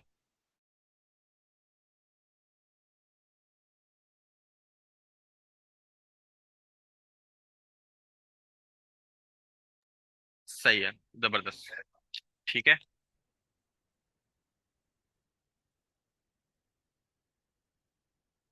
मैंने फाइल क्रिएट नहीं करी। देखो, मैंने सिंपल से क्या करा, मैं गया वीट की वेबसाइट पे, वहां से मैंने कमांड कॉपी करी। दोबारा तुम्हें दिखा देता हूँ, इधर से आए तो इसको यहाँ से मैंने ये कमांड कॉपी करी, ये वाली। सही है, इस कमांड को मैंने कॉपी करा और अपने टर्मिनल पे जाके इसको पेस्ट कर दिया। इसने खुद मेरे लिए पूरा ये सारा कुछ कोड लाके दे दिया। सही है, टाइप स्क्रिप्ट का। मैंने तो उस कोड का सफाया करा है, मैंने जो फालतू फाइल थी काउंटर की वो सारी फाइलें डिलीट कर दी। मेन डॉट टीएस मैंने डिलीट नहीं करी, क्योंकि ये मेरी वो फाइल है जो मेरी एचटीएमएल के साथ कनेक्ट हुई हुई है। ठीक है, तो इसलिए मैंने इसको डिलीट नहीं करा, और इसी के अंदर मैं टाइप हिस्ट्री को आपको सिखाऊंगा। तो ये सीन है, मैंने तो ना कोई फाइल बनाई है ना फोल्डर बनाई है, सारा मुझे वीट ने खुद बनाकर दे दिया। मेरा काम एक्चुअली उसने आसान कर दिया। उसने कहा कि भाई ये तुम इतना सारा कोड खुद लिखते हैं, मैनुअली टाइप स्क्रिप्ट इंस्टॉल करते हैं, तो मैं तुम्हें एक फुल प्रोजेक्ट रिपोजिटरी कह लें, एक पूरी प्रोजेक्ट रिपोजिटरी बना देता हूँ टाइप स्क्रिप्ट के साथ। ठीक है, तो ताकि मैं डायरेक्टली कोड लिखना स्टार्ट कर दूँ। ठीक है, वीट का काम क्या है सर? वीट का काम जो है ना, बहुत जबरदस्त काम है वीट का, बहुत अच्छा सवाल है। देखो, वीट बेसिकली, एक बात तो तुम्हें समझ में आ गई कि वीट ना कुछ यूटिलिटीज प्रोवाइड कर रहा है, कुछ फायदा ही प्रोवाइड कर रहा है, कुछ आपको एफर्ट थोड़ी कम करने में लगा हुआ है। वो सही है, वो नहीं चाहता कि आप खुद से ये फाइलें बनाओ, आपको एक इनिशियल पॉइंट मिल जाए और आप अपनी एप्लीकेशन का कोड लिखना शुरू कर दो वहां से डायरेक्ट। ठीक है, अब लेकिन वीट आपको अब आजकल फंक्शनैलिटीज रिएक्ट की एप्लीकेशन बना के भी देता है, एंगुलर की एप्लीकेशन भी बनाकर देता है, सही है, ये सारी चीजें बनाकर देता है। तो इसका कोई ना कोई मकसद है। मकसद ये है कि जितना भी आप जितनी भी मॉडर्न एप्लीकेशन है हमारी, फ्रंट एंड एडिटर नहीं है, जितनी भी मॉडर्न एप्लीकेशन है हमारी जो आज के टाइम पे यूज होते हैं, एंगुलर हो गया, रिएक्ट हो गया, या आप नॉर्मल एप्लीकेशन जैसे मैं अभी इस वक्त बना कर बैठा हुआ हूँ टाइप स्क्रिप्ट की, और इसके अंदर भी मैं बहुत सारे एनपीएम पैकेजेस वगैरह यूज करूंगा। सही है, तो आपका क्या होता है, बहुत सारे पैकेजेस इंस्टॉल होने की वजह से ये फोल्डर आप देख रहे हैं एनपीएम नोड मॉड्यूल्स का, ये बहुत छोटा सा है, ये बहुत लंबा हो जाता है। सही है, जो रिएक्ट के डेवलपर होंगे उनको पता होगा। तो ये सब क्या है, ये सब वो कोड है, ये सब वो यूटिलिटीज है जो आपने नहीं लिखी, लेकिन इन सब पैकेजेस को आप यूज कर रहे हो अपने प्रोजेक्ट में। ठीक है, कोई भी लाइब्रेरी हो सकती है, और लाइब्रेरी हम क्यों यूज करते हैं? ताकि हमारा काम आसान हो। ठीक है, हमें खुद से कोड ना करना पड़े। तो अब ये सारा कोड, और फिर आप अपना कोड भी एक टाइप स्क्रिप्ट में लिख रहे हो। ठीक है, तो अब जब ये सारा कोड आप लिख लोगे, आपकी एप्लीकेशन एंड टू एंड बन के कंप्लीट हो जाएगी। ठीक है, तो अब जरूरत पड़ती है उस एप्लीकेशन का पूरा कोड कन्वर्ट करने में, किसमें? जावा स्क्रिप्ट में। क्योंकि ब्राउजर को तो जावास्क्रिप्ट ही समझ में आती है, इसको टाइप स्क्रिप्ट समझ नहीं आती। तो अब क्या करें? अब आप अपनी एप्लीकेशन के बंडल्स बनाओ। उसके लिए पहले जमाने में यूज करते थे वेब पैक्स वगैरह के, शायद आपने नाम सुने हो, तो वो वेब पैक पूरा सेटअप करना पड़ता था। उसको एक सोर्स फाइल बतानी पड़ती थी, और फिर उसको एक डिस्टिंक्ट फाइल बतानी पड़ती थी। तो वो क्या करता था, वो आपका कोड को रीड करता था यहाँ से, और रीड करने के बाद फिर वो डिस्टिंक्ट फाइल के अंदर उसके पूरी कंपाइल करके बिल्ड बना के उसकी जेएस की फाइल रखता था। फिर आप वो डिस्टिंक्ट फोल्डर को या अपने मेन फोल्डर को, जो बिल्ड फोल्डर होता था, उसको उठा के आप डिप्लॉय करते थे, तो जाके आपका प्रोजेक्ट लाइव होता था। ठीक है, अब ये जो इसके बिल्ड बनाने का ये जो अमल है ना, सारा जितना भी आपने यूटिलिटीज यूज करी, इसका जो पूरा प्रोसेस है, ये काफी ज्यादा हेडिक है। ठीक है, तो इसलिए, और फिर वाइप पैक काफी ज्यादा स्लो भी है वाइट के कंपैरेटिवली। ठीक है, तो इस वजह से वीट क्या करता है, वो कहता है आप डायरेक्ट कोड लिखो, एप्लीकेशन लिखो, जब आपकी एप्लीकेशन बन जाए आप एक कमांड चलाओ direct, npm run build, that's it. आपके प्रोजेक्ट की बिल्ड बन जाएगी। बिल्ड बनी, आप उस बिल्ड फोल्डर को आप डायरेक्टली डिप्लॉय कर दो कहीं पर भी, आपका प्रोजेक्ट लाइव हो गया। तो आपने कुछ मैनुअली सेटअप नहीं करना बिल्ड बनाने के लिए। ठीक है, इसलिए हम वीट यूज कर रहे हैं। ये सारी बातें वेब डेवलपमेंट से रिलेटेड है, ये इसका मोबाइल ऐप डेवलपमेंट से रिलेशन इतना नहीं है। ठीक है, आपको वेब डेवलपमेंट में हेल्प आउट करेंगे ये बात सारी। ठीक है, तो खैर, अभी जो हमारा फोकस है वो है टैब स्क्रिप्ट पढ़ने पे। ठीक है, तो मैं भी चाहता हूँ कि भाई मुझे भी झंझटों में ना पढ़ना पड़े, मैं अपने बच्चों को डायरेक्टली टाइप स्क्रिप्ट पढ़ाऊँ सीधी सीधी। ठीक है, ताकि वो रिएक्ट नेटिव में उसको यूज कर सकें, तो इसलिए मैंने भी वीट को यूज कर लिया यहाँ पर। ठीक है, इज इट क्लियर? जबरदस्त। ठीक है, तो अब हम भाई अपना टाइप स्क्रिप्ट का कोड लिखना स्टार्ट करते हैं, और अब हम समझते हैं कि भाई टाइप स्क्रिप्ट का क्या सीन है। ठीक है, तो टाइप स्क्रिप्ट का बड़े मजे का सीन है। टाइप स्क्रिप्ट जैसे आपको पता ही है, मैंने बता दिया कि भाई ये बोलेगी हर चीज को ना आपने डिफाइन करना है। अगर आपने कुछ चीज डिफाइन नहीं करी ना, तो फिर आप कोड अच्छा नहीं लिख रहे। तो हम कहते हैं ठीक है, तो यानी टाइप स्क्रिप्ट पे तो हर चीज की कोई ना कोई टाइप कास्टिंग होगी। तो यहाँ मैं एक हेडिंग डालता हूँ भाई, टाइप कास्टिंग। ठीक है, ये मैंने एक हेडिंग डाल दी। अब टाइप कास्टिंग का क्या मकसद है? हर बंदे की अपनी अपनी कास्ट होती है, जैसे पता है ना, कोई कोई किसी कास्ट का है, कोई किसी कास्ट का है, शिया सुन्नी, सिंधी पंजाबी महाजिर, ये कास्ट होती है ना, अब सबकी अलग अलग कास्ट है। तो इसी तरीके से कोड के अंदर भी हर चीज की कास्ट है। ठीक है, अब हर चीज की कास्ट कैसे है मैं आपको बताता हूँ। जैसे अगर मैंने कोई वेरिएबल बनाया, let variable X equals to, या मैं बनाता हूँ इसको वेरिएबल var1 इक्वल्स टू, और मैं इसके अंदर एक मैसेज लिख देता हूँ, जैसे हेलो वर्ल्ड बहुत दफा लिख दिया, तो डेफ ट्राई लिख देते हैं। सही है, ये मैंने एक वेरिएबल बना दिया। अब ये मुझे एक छोटी सी वार्निंग या एरर दे रहा है, ये कह रहा है वार is declare but never read. चलो ठीक है, इसको रीड भी करवा देते हैं। यहाँ आता हूँ मैं, लॉक लगाता हूँ और यहाँ मैं लिखता हूँ वार 1। ठीक है, और इसको मैं हटा देता हूँ ताकि कंफ्यूजन ना हो। अब यहाँ पर आते हैं अपनी एप्लीकेशन के, तो यहाँ देखें आपको डेफ ट्रायो नजर आ रहा है। ठीक है ना। अच्छा एक काम करते हैं, ये बड़ा सादा सा लग रहा है, मुझे अच्छा नहीं लग रहा, तो मैं इसको थोड़ा सा फिक्स कर लेता हूँ। यहाँ पे यहाँ लिखते हैं टाइप स्क्रिप्ट क्लास 1। ठीक है, क्लास 1। तो ये आ गया आपका टाइप स्क्रिप्ट क्लास 1, और इसकी स्टाइलिंग भी फिक्स कर देते हैं। हालांकि इसका कोई हासिल उसूल नहीं है, लेकिन बस कर लेते हैं। सही है, तो ये सही हो गया। वापसी आए थे यहाँ पे। ठीक है, तो ये मैंने कंसोल कराया, और यहाँ पे देखें आपको डेफ ड्राइव लिखा हुआ आ रहा है इजिली। तो अब हम समझते हैं कि टाइप कास्टिंग क्या होती है। ठीक है, अब देखें मैं यहाँ पर आता हूँ और मैं कहता हूँ भाई देखें वेरिएबल है, वेरिएबल में रीअसाइन तो हो सकती है ना वैल्यू। तो यहाँ पे आके मैं var1 को टारगेट करता हूँ, और मैं बोलता हूँ मैं तुम्हें दे रहा हूँ 10। देखें एरर आ गया, वार्निंग आ गई। अच्छा, वार्निंग आपके कोड में आई है, सही है, आपके ब्राउजर में नहीं आएगी। देखें यहाँ 10 नजर आ जाएगा, 10 नजर आ रहा है यहाँ पे। क्यों? क्योंकि जावास्क्रिप्ट के अंदर ये एक वैलिड बात है। सही है, ये बिल्कुल 100% सही कोड लिखा हुआ है। जावास्क्रिप्ट आपको पता है, JavaScript dynamic type casting language है। उसके अंदर आप स्ट्रिंग भी दे सकते हो, नंबर भी दे सकते हो, किसी भी वेरिएबल को बताने की जरूरत ही नहीं है। सही है, डायनेमिक डेटा टाइप उठाती है ना वो। तो इसलिए जावास्क्रिप्ट का कोड सही है। तो इसने क्या करा, वीट ने आपके कोड को कन्वर्ट करा जावास्क्रिप्ट में, और आपको ये आउटपुट दिखा दिया। और जावास्क्रिप्ट के हिसाब से क्योंकि कोड सही लिखा हुआ है, तो उसने 10 प्रिंट कर दिया। लेकिन हम यूज कर रहे हैं टाइप स्क्रिप्ट, ताकि हमें वही वाली बात कि हमें अपने डेवलपमेंट के दौरान कोड करते हुए ही पता चल जाए कि हम गलत लिख रहे हैं या सही लिख रहे हैं। सही है, तो डेवलपमेंट में इसमें आपको वार्निंग दे दी। ओके, जूम कर देता हूँ। सही है, अभी डेवलपमेंट में क्या करा इसने, आपको वार्निंग दे दी, और वार्निंग देके आपको ये बता रहा है कि भाई ये जो आपने var1 बनाया था ना, इसको आप नंबर असाइन नहीं कर सकते, क्योंकि इसको आपने असाइन करा हुआ स्ट्रिंग। ठीक है, यानी अभी मैंने इसको कोई टाइप दी नहीं है, लेकिन टाइप स्क्रिप्ट क्या कर रहा है बाय डिफॉल्ट, क्योंकि हमने इसको स्ट्रिंग से डिफाइन करा था। यानी मैंने इसको अभी किससे डिफाइन करा है, एज अ स्ट्रिंग डिफाइन करा है ना डेफ ड्राइव। तो ये कह रहा है अब आपने स्ट्रिंग डिफाइन करा है तो इसको स्ट्रिंग ही रखें। ठीक है, तो डेफ ड्राइव कोर्स अगर मैं लिखूं तो देखें एरर चले जाएगा, क्योंकि अब मैंने ये स्ट्रिंग वेरिएबल था, मैंने इसको स्ट्रिंग को स्ट्रिंग ही असाइन करा है यहाँ पे, तो यहाँ पे कोर्स नजर आ जाएगा। सही है, लेकिन अगर मैं इसको नंबर देता हूँ या कोई फॉल्सी वैल्यू देता हूँ, बूलियन देता हूँ, तो ये मुझे बोलेगा नहीं, आपने इसको इनिशियली स्ट्रिंग डिफाइन करा था तो आप इसको इनिशियली रखते हैं। तो ये जो पावर है ना, ये आपको टाइप स्क्रिप्ट देता है, आपकी टाइप सेफ्टी करता है आपकी चीजों की। ठीक है। अच्छा, अब क्वेश्चन यहाँ पर ये आता है कि भाई चलो सही है, बाय डिफॉल्ट तो वो उठा लेगा, लेकिन हो सकता है भाई मेरे पास कोई ऐसा केस है कि ये स्ट्रिंग भी लेगा और नंबर भी लेगा। सही है, ये वेरिएबल में स्ट्रिंग भी तो स्टोर हो सकता है और नंबर भी हो सकता है। तो अब मैं क्या करूँ, टाइप स्क्रिप्ट तो मुझे एरर देगा यहाँ पे। तो इसका इसी के लिए हम यूज करते हैं टाइप कास्टिंग। ठीक है, तो मैं क्या करूंगा, यहाँ पे आके लगाऊंगा कॉलन, जस्ट कॉलन लगाया और इसकी टाइप बता दी कि भाई इसकी टाइप है स्ट्रिंग। ठीक है, तो अब मुझे ये नंबर असाइन करने नहीं देगा।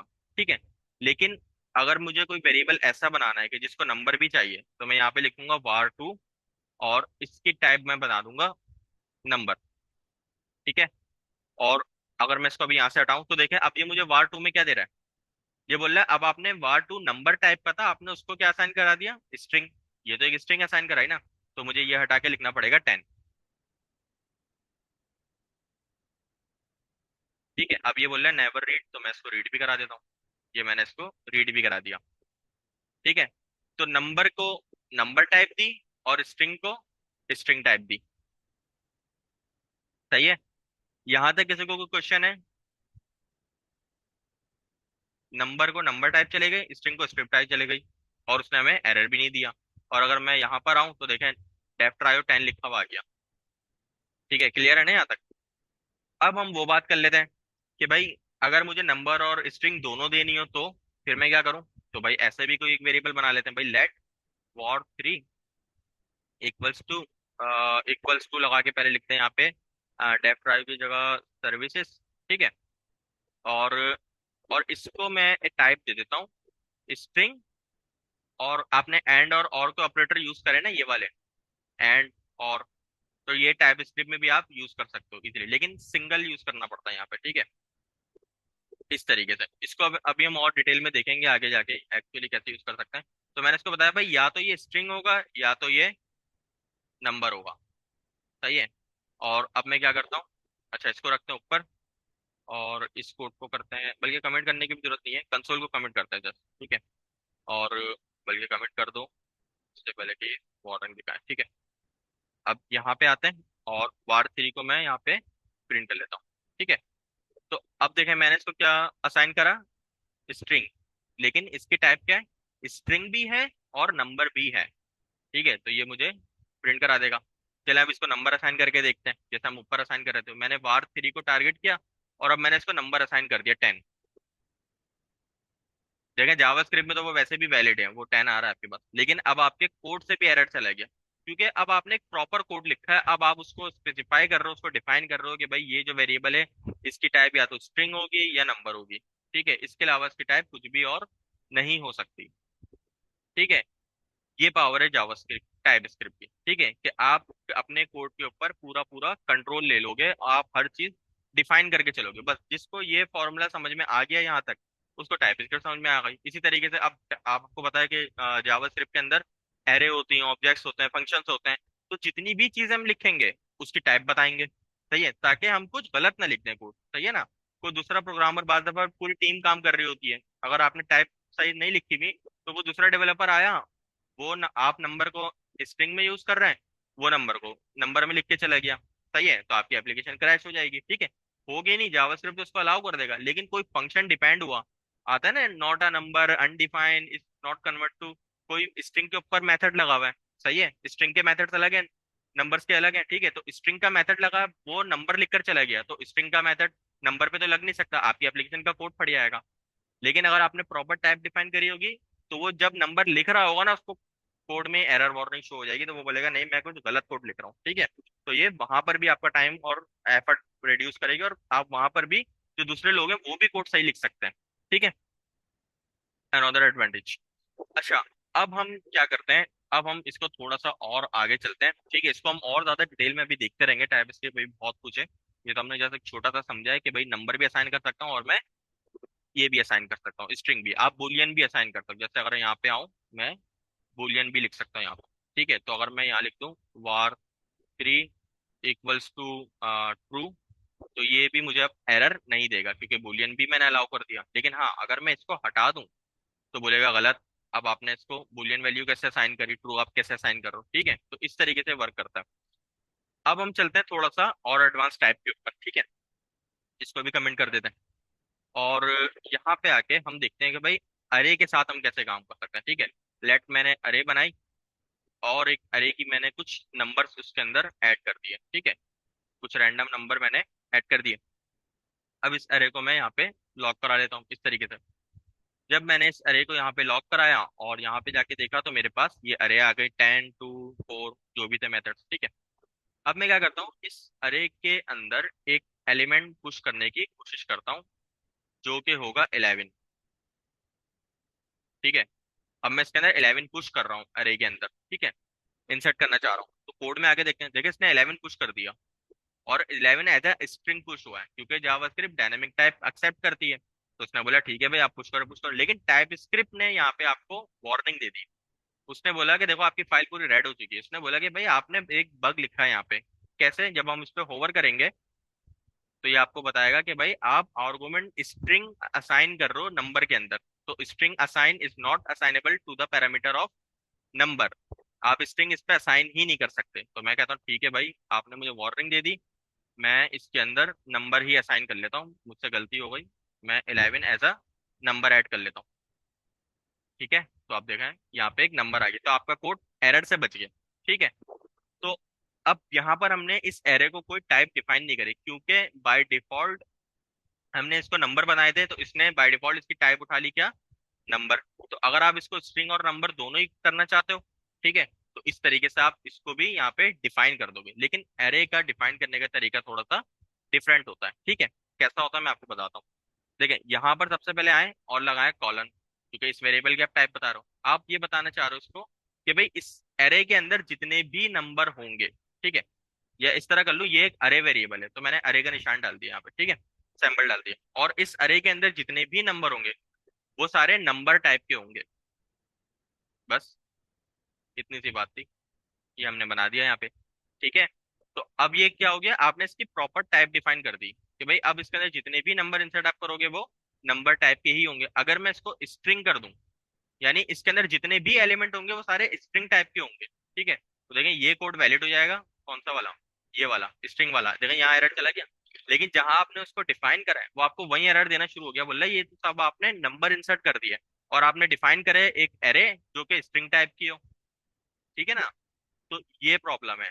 तो इसलिए हम इस प्रॉब्लम का सॉल्यूशन क्या है कि आप इसको नंबर ही बनाओ। ठीक है, और यहाँ पर ये आपको फिर एरर देगा कि आप स्ट्रिंग असाइन इसको नहीं कर सकते। और अगर आप दोनों करना चाहो तो अब आप इसको कैसे हैंडल करोगे, ये आपका अपना टास्क है। ठीक है, यहाँ मैंने करके बता दिया। सिंपल कॉलन लगाना है और स्ट्रिंग अरे डिफाइन कर देनी है। ठीक है, तो आपका स्ट्रिंग को भी ये फिर अलाउ करेगा, फिर आपका ये पुश वाला एरर भी चले जाएगा इस तरीके से। जैसे यहाँ स्ट्रिंग लिख के आप ऐसे लिखोगे ना, तो अब ये एक ऐसी अरे जो कि नंबर भी एक्सेप्ट करेगी और स्ट्रिंग भी एक्सेप्ट करेगी। ठीक है, आई थिंक यहाँ एरर आ रहा है।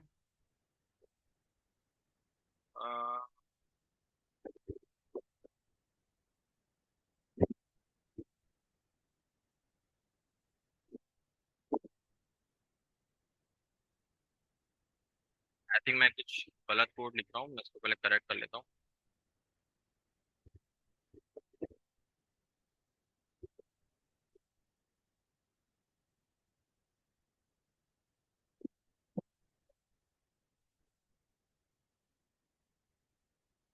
तो नहीं चाहिए खैर, लेकिन ये एरर दे रहा है।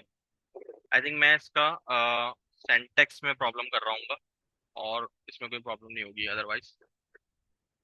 इसको हम देखते हैं बाद में। ठीक है, मैं इसके कुछ सेंटेक्स में प्रॉब्लम कर रहा हूँ, या एक काम करते हैं इसका हम प्रॉपर सॉल्यूशन देखते हैं। ठीक है, तो हम डालते हैं यहाँ पे चैट जीपीटी पे, क्योंकि इस तरह की कोई सिचुएशन एक्चुअली नहीं, बनती नहीं राउंड है। ब्रैकेट लगा दो, राउंड ब्रैकेट इसको लगा दो। करते मैं भेज रहा हूँ तुम्हें, मैं हैं, दे रहा हूँ। इसको फिक्स करवाते हैं। Fix this TS type to chat में देख लो Jahangir. Both string and number.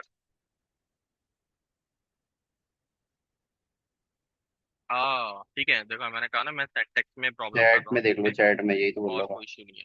ठीक है, तो ये हमने इसको इस तरीके से फिक्स कर लिया। ठीक है, ये आपका एरर चला गया। ठीक है, नॉर्मली इस तरह का कोई केस होता नहीं है कि जहाँ आप स्ट्रिंग और टाइप दोनों ही असाइन करो। सर सर अभी इसने बता भी दिया, मैं जबरदस्त, थैंक यू।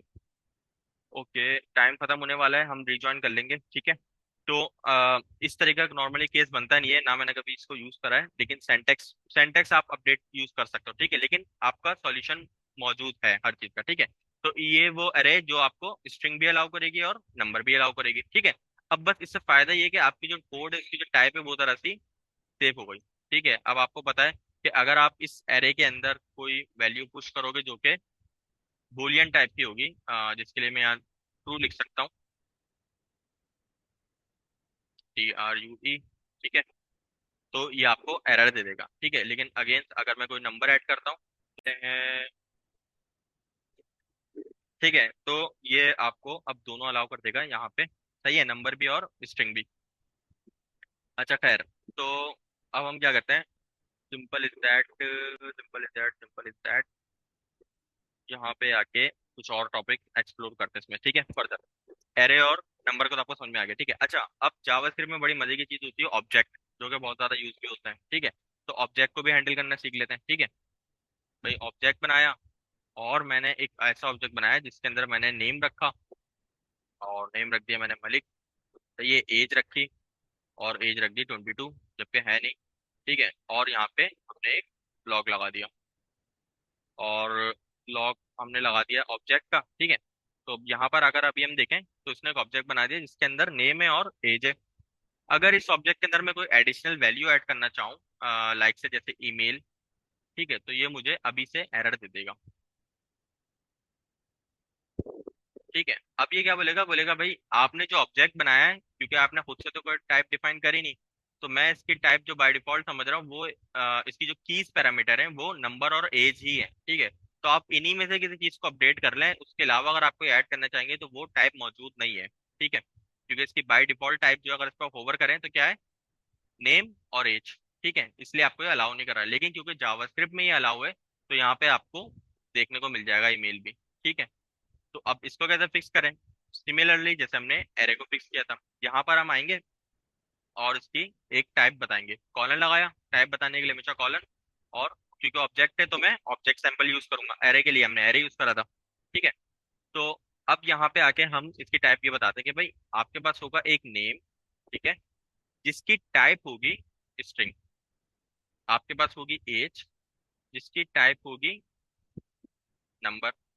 इसी तरीके से आपके पास होगी एक ईमेल, जिसकी टाइप होगी स्ट्रिंग। ठीक है, तो ये हमने इसको टाइप बता दी। अब देखें आप, यहाँ से जो ईमेल वाला पोर्शन है वहां से आपके पास एरर चला गया, क्योंकि अब आपने इसको प्रॉपरली डिफाइन कर दी अपनी ईमेल को भी, सही है। और यहाँ आपके पास तो आ ही रहा है ऑलरेडी। ठीक है, तो लेकिन अभी भी आपके पास एक एरर आ रहा है, कहाँ पे, ऑब्जेक्ट के ऊपर, यहाँ पे एरर आ रहा है। ये क्या कह रहा है कि property email is missing in the type. वो कह रहा है जब आपने इसको डिक्लेयर किया है, इस वेरिएबल को जब आपने बनाया है, तो उसकी टाइप के अंदर तीन चीजें हैं, और आपने इनिशियल करते वक्त दो चीजें असाइन करी हैं, तीसरी चीज मिस हो गई। तो अब मसला क्या है, एक प्रॉब्लम तो ये है कि या तो मैं यहाँ पे आके ईमेल भी ऐड करूँ और एम्प्टी स्ट्रिंग दे दूँ, सही है, कि भाई ईमेल मेरे पास अभी नहीं है तो मैंने एम्प्टी स्ट्रिंग रख दिया, बाद में मैं इसको अपडेट कर सकता हूँ, तो भी कोई मसला नहीं, कोड चल जाएगा आपका। ठीक है, लेकिन हो सकता है इन अ केस कि ये जो हमारे पास ईमेल है ये ऑप्शनल हो। ठीक है, और ऑप्शनल के केस में मैं इसको अपने ऑब्जेक्ट के अंदर रखना ही नहीं चाहूँ। ठीक है, तो अब आपके पास क्या सॉल्यूशन है, उसके लिए आप इसके अंदर एक ऑप्शनल साइन ऐड कर सकते हो, जो कि क्वेश्चन मार्क का होता है। जैसे यहाँ ईमेल के एल के पास आया और यहाँ पे आपने लगा दिया क्वेश्चन मार्क। इसका मकसद ये है कि ईमेल आपके ऑब्जेक्ट में हमेशा ऑप्शनल पैरामीटर है। ठीक है, अगर आप उसको बाद में डिफाइन करोगे तो एरर आपके पास नहीं आएगा, लेकिन अगर आप इनिशियल के वक्त भी इसको डिफाइन नहीं करते तो भी आपके पास एरर नहीं आएगा, क्योंकि आपने एक ऑप्शनल पैरामीटर बना दिया। ठीक है, हाँ, अगर इसके अलावा अगर आप अभी फिर इसको कोई ऑब्जेक्ट दो, जैसे कोई रोल नंबर असाइन करना चाहो इसको, ठीक है, तो ये आपको स्टिल एरर देगा, ये बोलेगा नहीं आपने रोल नंबर इस टाइप के अंदर डिफाइन नहीं करा। तो आप, अगर आप ये भी आपके पास ऑप्शनल है तो आप इसको भी ऑप्शनल पैरामीटर खुद से ऐड करके देख लेना। ठीक है, लेकिन कंसोल में आपके पास रोल नंबर भी आ जाएगा यहाँ पे, क्योंकि जावास्क्रिप्ट तो अलाउ करते हैं कोड। ठीक है, तो इस तरीके से आप किसी भी ऑब्जेक्ट की भी टाइप सेफ्टी कर सकते हो। ठीक है sir, by default type fix है तो मेंशन क्यों करनी, मेंशन क्यों करनी, बाय डिफॉल्ट टाइप फिक्स है तो मेंशन क्यों करनी है? देखो, ये जो तुम्हारा क्वेश्चन है ना, ये बहुत अच्छा क्वेश्चन है, लेकिन इसका आंसर तुम्हें जब मिलेगा जब तुम इस तरह के कोड बेस पे काम करोगे, सही है, जहाँ तुम्हारे पास चीजें ऑप्शनल भी हो और मैंडेटरी भी हो। ठीक है, लिटरली ये बहुत छोटी छोटी सी चीजें हैं। देखो किसी भी चीज, देखो मैं तुम्हें बताता हूँ, बाय डिफॉल्ट जब हमने इसको बनाया इस तरीके से, ठीक है, ये हमने बाय डिफॉल्ट बनाया था। अब बाय डिफॉल्ट इसने दो टाइप्स उठा ली, ठीक है, लेकिन आपके जब आप रियल वर्ल्ड प्रोजेक्ट्स पे काम करते हो ना, तो आपके पास जो डेटा है वो दो तरीके का होता है, सही है। कोई एक बैकएंड से आपके पास डेटा आ रहा है एपीआई के थ्रू, या कोई सॉकेट के थ्रू आ रहा है। ठीक है, तो उस डेटा का जो ऑब्जेक्ट है, जो आपको कलेक्शन मिल रही है, क्योंकि जितना भी डेटा है वो डेटा बेसिस के अंदर स्टोर होता है, ठीक है, उसकी इंफॉर्मेशन में बहुत सारे पैरामीटर मैंडेटरी होते हैं और बहुत सारे ऑप्शनल होते हैं, सही है। तो जब आप अपने डेटा की मैपिंग कराओगे अपने कोड के साथ, ठीक है, जो बैकएंड वाला डेवलपर आपको दे रहा है, तो उसके अंदर जो ऑप्शनल पैरामीटर थे आप उसका भी कोड लिखोगे और आप मैंडेटरी का भी लिखोगे, सही है। अगर ऑप्शनल पैरामीटर पीछे से नहीं आया तो आपका कोड गया, आपने अगर उसको कहीं यूज करा हुआ है तो आपकी एप्लीकेशन क्रैश हो जाएगी। लेकिन अगर आपने प्रॉपरली इसको स्ट्रक्चर करा हुआ है कि भाई नेम एज, नेम और एज तो मुझे लाजमी मिलेगा ही मिलेगा, लेकिन ईमेल भी मुझे मिल सकता है, वो ऑप्शनल हो सकता है। तो जब आप उसको कहीं यूज कर रहे होगे ना टाइप स्क्रिप्ट के अंदर, वहां पर वो आपको यूज करते वक्त एरर दे देगा। ठीक है, इसका क्लासिक एग्जांपल पता है क्या हो सकता है? मैं आपको अभी जैसे इसको ओरिजिनल फॉर्म में ले आऊं, ठीक है, ये ईमेल आपके पास है, ठीक है, अगर हम आई थिंक ये मुझे रिएक्ट के एनवायरनमेंट में ज्यादा अच्छा क्लियर हो सकता है, लेकिन मैं आपको यहाँ भी कोशिश कर रहा हूँ दिखाने की। ठीक है, मैं चाहता हूँ मैं इसमें से ईमेल निकाल लूँ, ठीक है, यहाँ पे आके मैं ईमेल निकालना चाहता हूँ अपने इस ऑब्जेक्ट में से। ये काम तो आप लोगों ने जावास्क्रिप्ट में किया होगा ना। ठीक है, email is declare but never read. और यहाँ पे आके अगर मैं इसको कहीं यूज करना चाहूँ,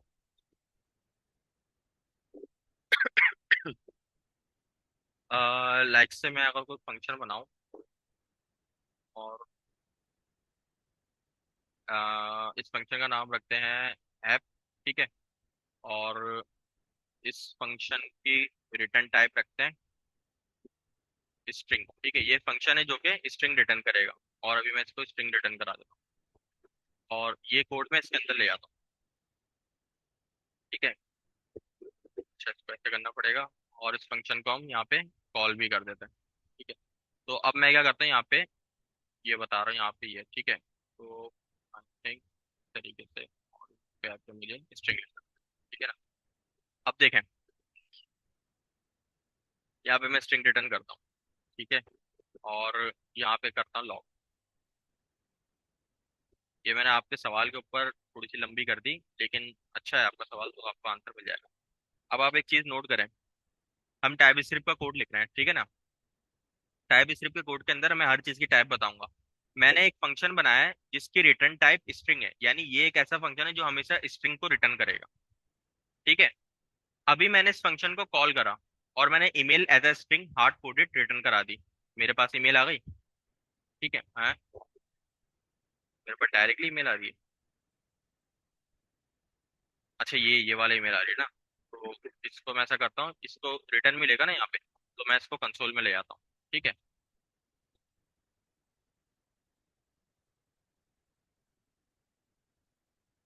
इसको यहाँ पे ले आता है ताकि मुझे एक्चुअल ईमेल देखने को मिले जो मैं हार्ड कोड कर रहा हूँ। इस कंसोल को हम हटा देते हैं। सही है, देखें इसने मुझे ईमेल रिटर्न कर दी। सही है, अब मैं यहाँ पर आता हूँ और मैं अपनी इस ईमेल को यहाँ पे रिटर्न करवाता हूँ। रिटर्न कराया, अभी भी मुझे ईमेल देखने को मिलेगी, ये आ गई मेरी ईमेल। सही है, लेकिन ईमेल क्या है, ऑप्शनल पैरामीटर, आ भी सकती है और नहीं भी आ सकती। अगर मैं इसको हटा दूं, ऑब्जेक्ट पे कोई फर्क नहीं पड़ेगा। यहाँ पर क्या आ गया, अनडिफाइंड। सही है, और आप यहाँ पे एक्सपेक्ट करके आपने कोई कोड लिख दिया, एडिशनली लॉजिक लगा दी, तो आपको पीछे से क्या मिल रहा है, अनडिफाइंड। ठीक है, तो इसीलिए आपने इसको ऑप्शनल यहाँ पे डिफाइन करा है। ठीक है, और टाइप स्क्रिप्ट बता रहा है आपको यहाँ पर कि भाई ये जो आपने ईमेल रिटर्न करवा रहे हैं ना आप यहाँ पे, ये आप गलत रिटर्न करा रहे हो। आपने फंक्शन की टाइप दी है स्ट्रिंग, और आप रिटर्न करा रहे हो स्ट्रिंग और अनडिफाइंड। स्ट्रिंग और अनडिफाइंड क्यों रिटर्न करा रहा हूँ, क्योंकि ईमेल हो भी सकती है और नहीं भी हो सकती। ठीक है, तो अगर मुझे कहीं पे, तो अब मैं इसका सॉल्यूशन कैसे लिखूंगा, अब मैं इसका सॉल्यूशन लिखूंगा ऐसे, फिक्स हो गया कोड। इसका मकसद क्या है, अगर ईमेल नहीं मिलती तो एम्प्टी स्ट्रिंग रिटर्न करा दो। लेकिन ये बात मुझे पता चल गई कोड फंक्शन लिखते वक्त ही। यहीं पर मुझे उसने बता दिया कि भाई तुमने गलत कोड लिखा है, तुमने ईमेल रिटर्न कराई, तुमने ईमेल को प्रॉपरली कोड में हैंडल नहीं करा है। अगर इसको प्रॉपरली हैंडल करना है, या तो आप इफ का चेक लगाओ कि भाई अगर ईमेल हो तो ही रिटर्न कराओ ईमेल। तो ये जैसे भी आप हैंडल करो, ठीक है, ईमेल रिटर्न कराओ, अदरवाइज कुछ भी रिटर्न ना कराओ। ठीक है, ये एक प्रॉपर हैंडलिंग हो गई इस कोड की। लेकिन अभी भी क्या है, अगर कुछ नहीं होगा तो अनडिफाइंड चले जाएगा। तो बेस्ट तरीका क्या है कि आप इसको यहाँ पे ऑप्शनल चेनिंग से हैंडल करो इस तरीके से। तो अब आपके फंक्शन क्या एक्सपेक्ट कर रहा है कि वो स्ट्रिंग रिटर्न करता है, अगर ईमेल होगी ईमेल रिटर्न कर देगा, ईमेल नहीं होगी तो अनडिफाइंड एम्प्टी स्ट्रिंग रिटर्न कर देगा, जैसे अभी ये अनडिफाइंड रिटर्न करेगा। यहाँ कुछ भी नहीं आ रहा क्योंकि मैंने एम्प्टी स्ट्रिंग रिटर्न कराई, लेकिन आपका कोड नहीं फटेगा कहीं पे। सही है, तो आपको पता है कि आपकी चीज उसमें क्या चीज एग्जिस्ट करती है। अगर आपने ये डिफाइन ही नहीं करा होगा, और आप यहाँ से सोच रहे हो कि बैकएंड मुझे ईमेल देगा और बैकएंड ईमेल नहीं दी, तो आपके कोड हर जगह से फटना शुरू हो जाएगा। जब हम रिएक्ट नेटिव में एक्चुअल एपीआई इंटीग्रेशन करेंगे ना चीजों की, वहां पे जाके आपको और ज्यादा क्लियर होगा। ठीक है, लेकिन हर चीज की टाइप बताना बहुत जरूरी है। ठीक है, इसलिए हमने टाइप बताई है। अगर हम ऑप्शनल है तो भी हमने बता दिया, ऑप्शनल साइन क्यों लगाया, ताकि कल को अगर हम ईमेल को कहीं यूज करें तो हमें पता हो कि यार ये चीज आ भी सकती है और नहीं भी आ सकती। तो उसके हिसाब से हम अपना कोड थोड़ा बेहतर करके लिखते हैं, कंडीशंस लिखते हैं। ठीक है ना, कि ईमेल नहीं हुई तो क्या दिखाना है, ईमेल हुई तो क्या दिखाना है। ठीक है, अगर हम कुछ भी नहीं लिखेंगे तो हमें कुछ पता ही नहीं होगा कि क्या आ रहा है और क्या नहीं आ रहा। ये टाइप स्क्रिप्ट का फायदा है। ठीक है, होप सो अभी क्लियर हो गया होगा पॉइंट। ठीक है, अच्छा, अब हम क्या करते हैं, एक छोटा सा चीज इसके अंदर ये करते हैं, और फिर हम अपनी क्लास को एंड करेंगे, और फिर नेक्स्ट क्लास में हम थोड़ा सा इसको एडवांस लेवल पे लेके जाएंगे, जब तक आप इस इतनी चीजों की प्रैक्टिस कर लिएगा। ठीक है, नोट जेस वगैरह जितना भी आपने यूज करा है। हाँ, एक लास्ट चीज इसमें ये करके देखते हैं कि भाई ये जो हमने ऑब्जेक्ट की टाइप बताई है ना, इसको हम थोड़ा सा बेहतर तरीके से लिखने की कोशिश करते हैं। ठीक है, और अच्छा ओके ठीक है, तो बेहतर तरीके से कैसे लिख सकते हैं कि अगर यहाँ पे 10 प्रॉपर्टीज, ऑब्जेक्ट बड़े बड़े बड़े से होते हैं ना, तो अगर यहाँ पे 10 प्रॉपर्टीज है तो आपने यहाँ पे 10 टाइप्स डिफाइन करेंगे। तो उसके लिए एक सिंपल सा सॉल्यूशन ये है कि आप इसकी टाइप सेपरेटली डिफाइन कर दो। जैसे मैं करता हूँ आई ऑब्जेक्ट या टी ऑब्जेक्ट। ठीक है, और ये मैंने इक्वल्स टू और यहाँ पे मैं एक पूरी टाइप, बल्कि मैं इसी को कॉपी कर लेता हूँ यहाँ पे, और इसको असाइन कर देता हूँ इस तरीके से। ठीक है, अच्छा 1 मिनट दिएगा मुझे, पानी पी लूँ।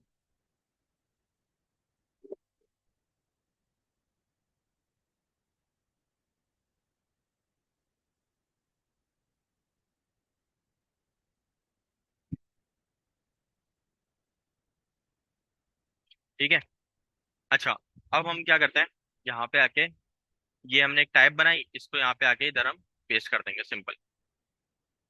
ठीक है, तो ये जो हमने गंदगी यहाँ करी हुई थी ना, इसको एक सेपरेट टाइप बनाई, टाइप वेरिएबल आप यूज कर लें, जो भी इसका वो है, इसका फॉर्मेट है टाइप। टाइप और इंटरफेसेस को हम बहुत डिटेल में पढ़ेंगे आगे, अभी जस्ट ये समझ लें कि चीजों को सिंप्लीफाई करने के लिए एज अ वेरिएबल हम यूज करिए, कोई वेरिएबल है नहीं, ये इसकी टाइप डिफाइन करिए, और इसका नाम मैंने रख दिया टी ऑब्जेक्ट। ठीक है, क्योंकि इसका नाम तो ऑब्जेक्ट, तो टी मैंने लगाया आइडेंटिफिकेशन के लिए कि ये टाइप डिफाइन हुई है। ठीक है, और इसके अंदर मैंने वही सारे पैरामीटर जो मैंने यहाँ लिखे थे वो मैंने यहाँ लिखे, तो इससे जरा कोड आपका साफ सुथरा हो जाता है।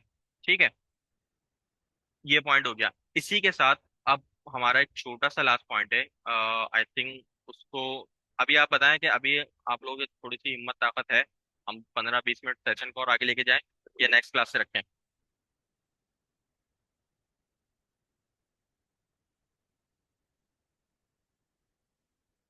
आगे बढ़ाएं, जबरदस्त, चलो अच्छी बात है। ठीक है, तो अभी हम क्या करते हैं, वैसे कोड के हिसाब से तो हमने बहुत थोड़ा सा ही देखा है, क्योंकि असल चीजें तो आज का हमारा इंट्रोडक्शन डे भी था, तो उसमें हमारा काफी टाइम गया है।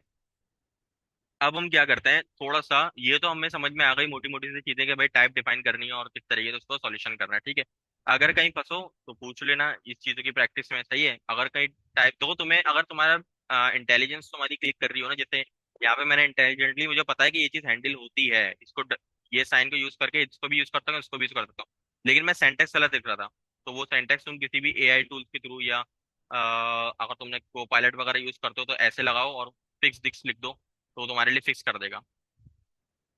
आज के टाइम में ना सेंटेक्स प्रॉब्लम नहीं है, आज के टाइम में प्रॉब्लम है कॉन्सेप्ट।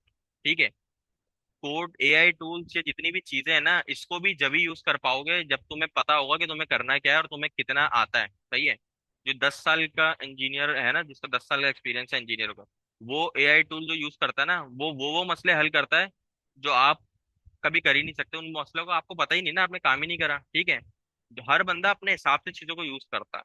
ठीक है, तो कभी भी ऐसा नहीं होगा कि यार एआई की वजह से कोई चीज आपको रिप्लेस हो जाएगी, या ये वो तो ये काम करके दे रहा है। सही है, एआई कहता है कि आप मुझे प्रॉम्प्ट दो, मैं आपको उसका सॉल्यूशन करके दूंगा। जो जितना अच्छी अंडरस्टैंडिंग होगी, जिसकी जितनी अच्छी लर्निंग होगी, वो उतना अच्छी चीज उससे निकाल सकता है। सही है, और उसको इम्प्लीमेंट कर सकता है। क्योंकि जो आपका एंड गोल है ना, एंड गोल, मैं आपको लिटरली बता रहा हूँ, मैं ऐसे एप्लीकेशंस पे काम करता हूँ जिसको मिलियंस ऑफ यूजर यूज करते हैं।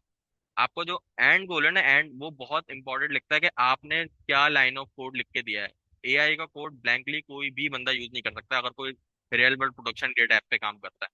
ठीक है, तो इस चीज को मैं ये बातें इसलिए बता रहा हूँ क्योंकि आप काम करोगे ना टाइपस्क्रिप्ट के साथ, आप लोग कोड कॉपी करोगे और टाइपस्क्रिप्ट जाके बोलोगे इस कोड को, जावास्क्रिप्ट कोड को टाइपस्क्रिप्ट में कन्वर्ट करके दे दो, जो कि आप अपने साथ नुकसान करोगे इनिशियल फेजेस पे। ठीक है, आपको खुद से टाइप स्क्रिप्ट लिखनी है, हाँ सेंटेक्स लिखने में गलती हो रही है, वो एक अलग मसला है।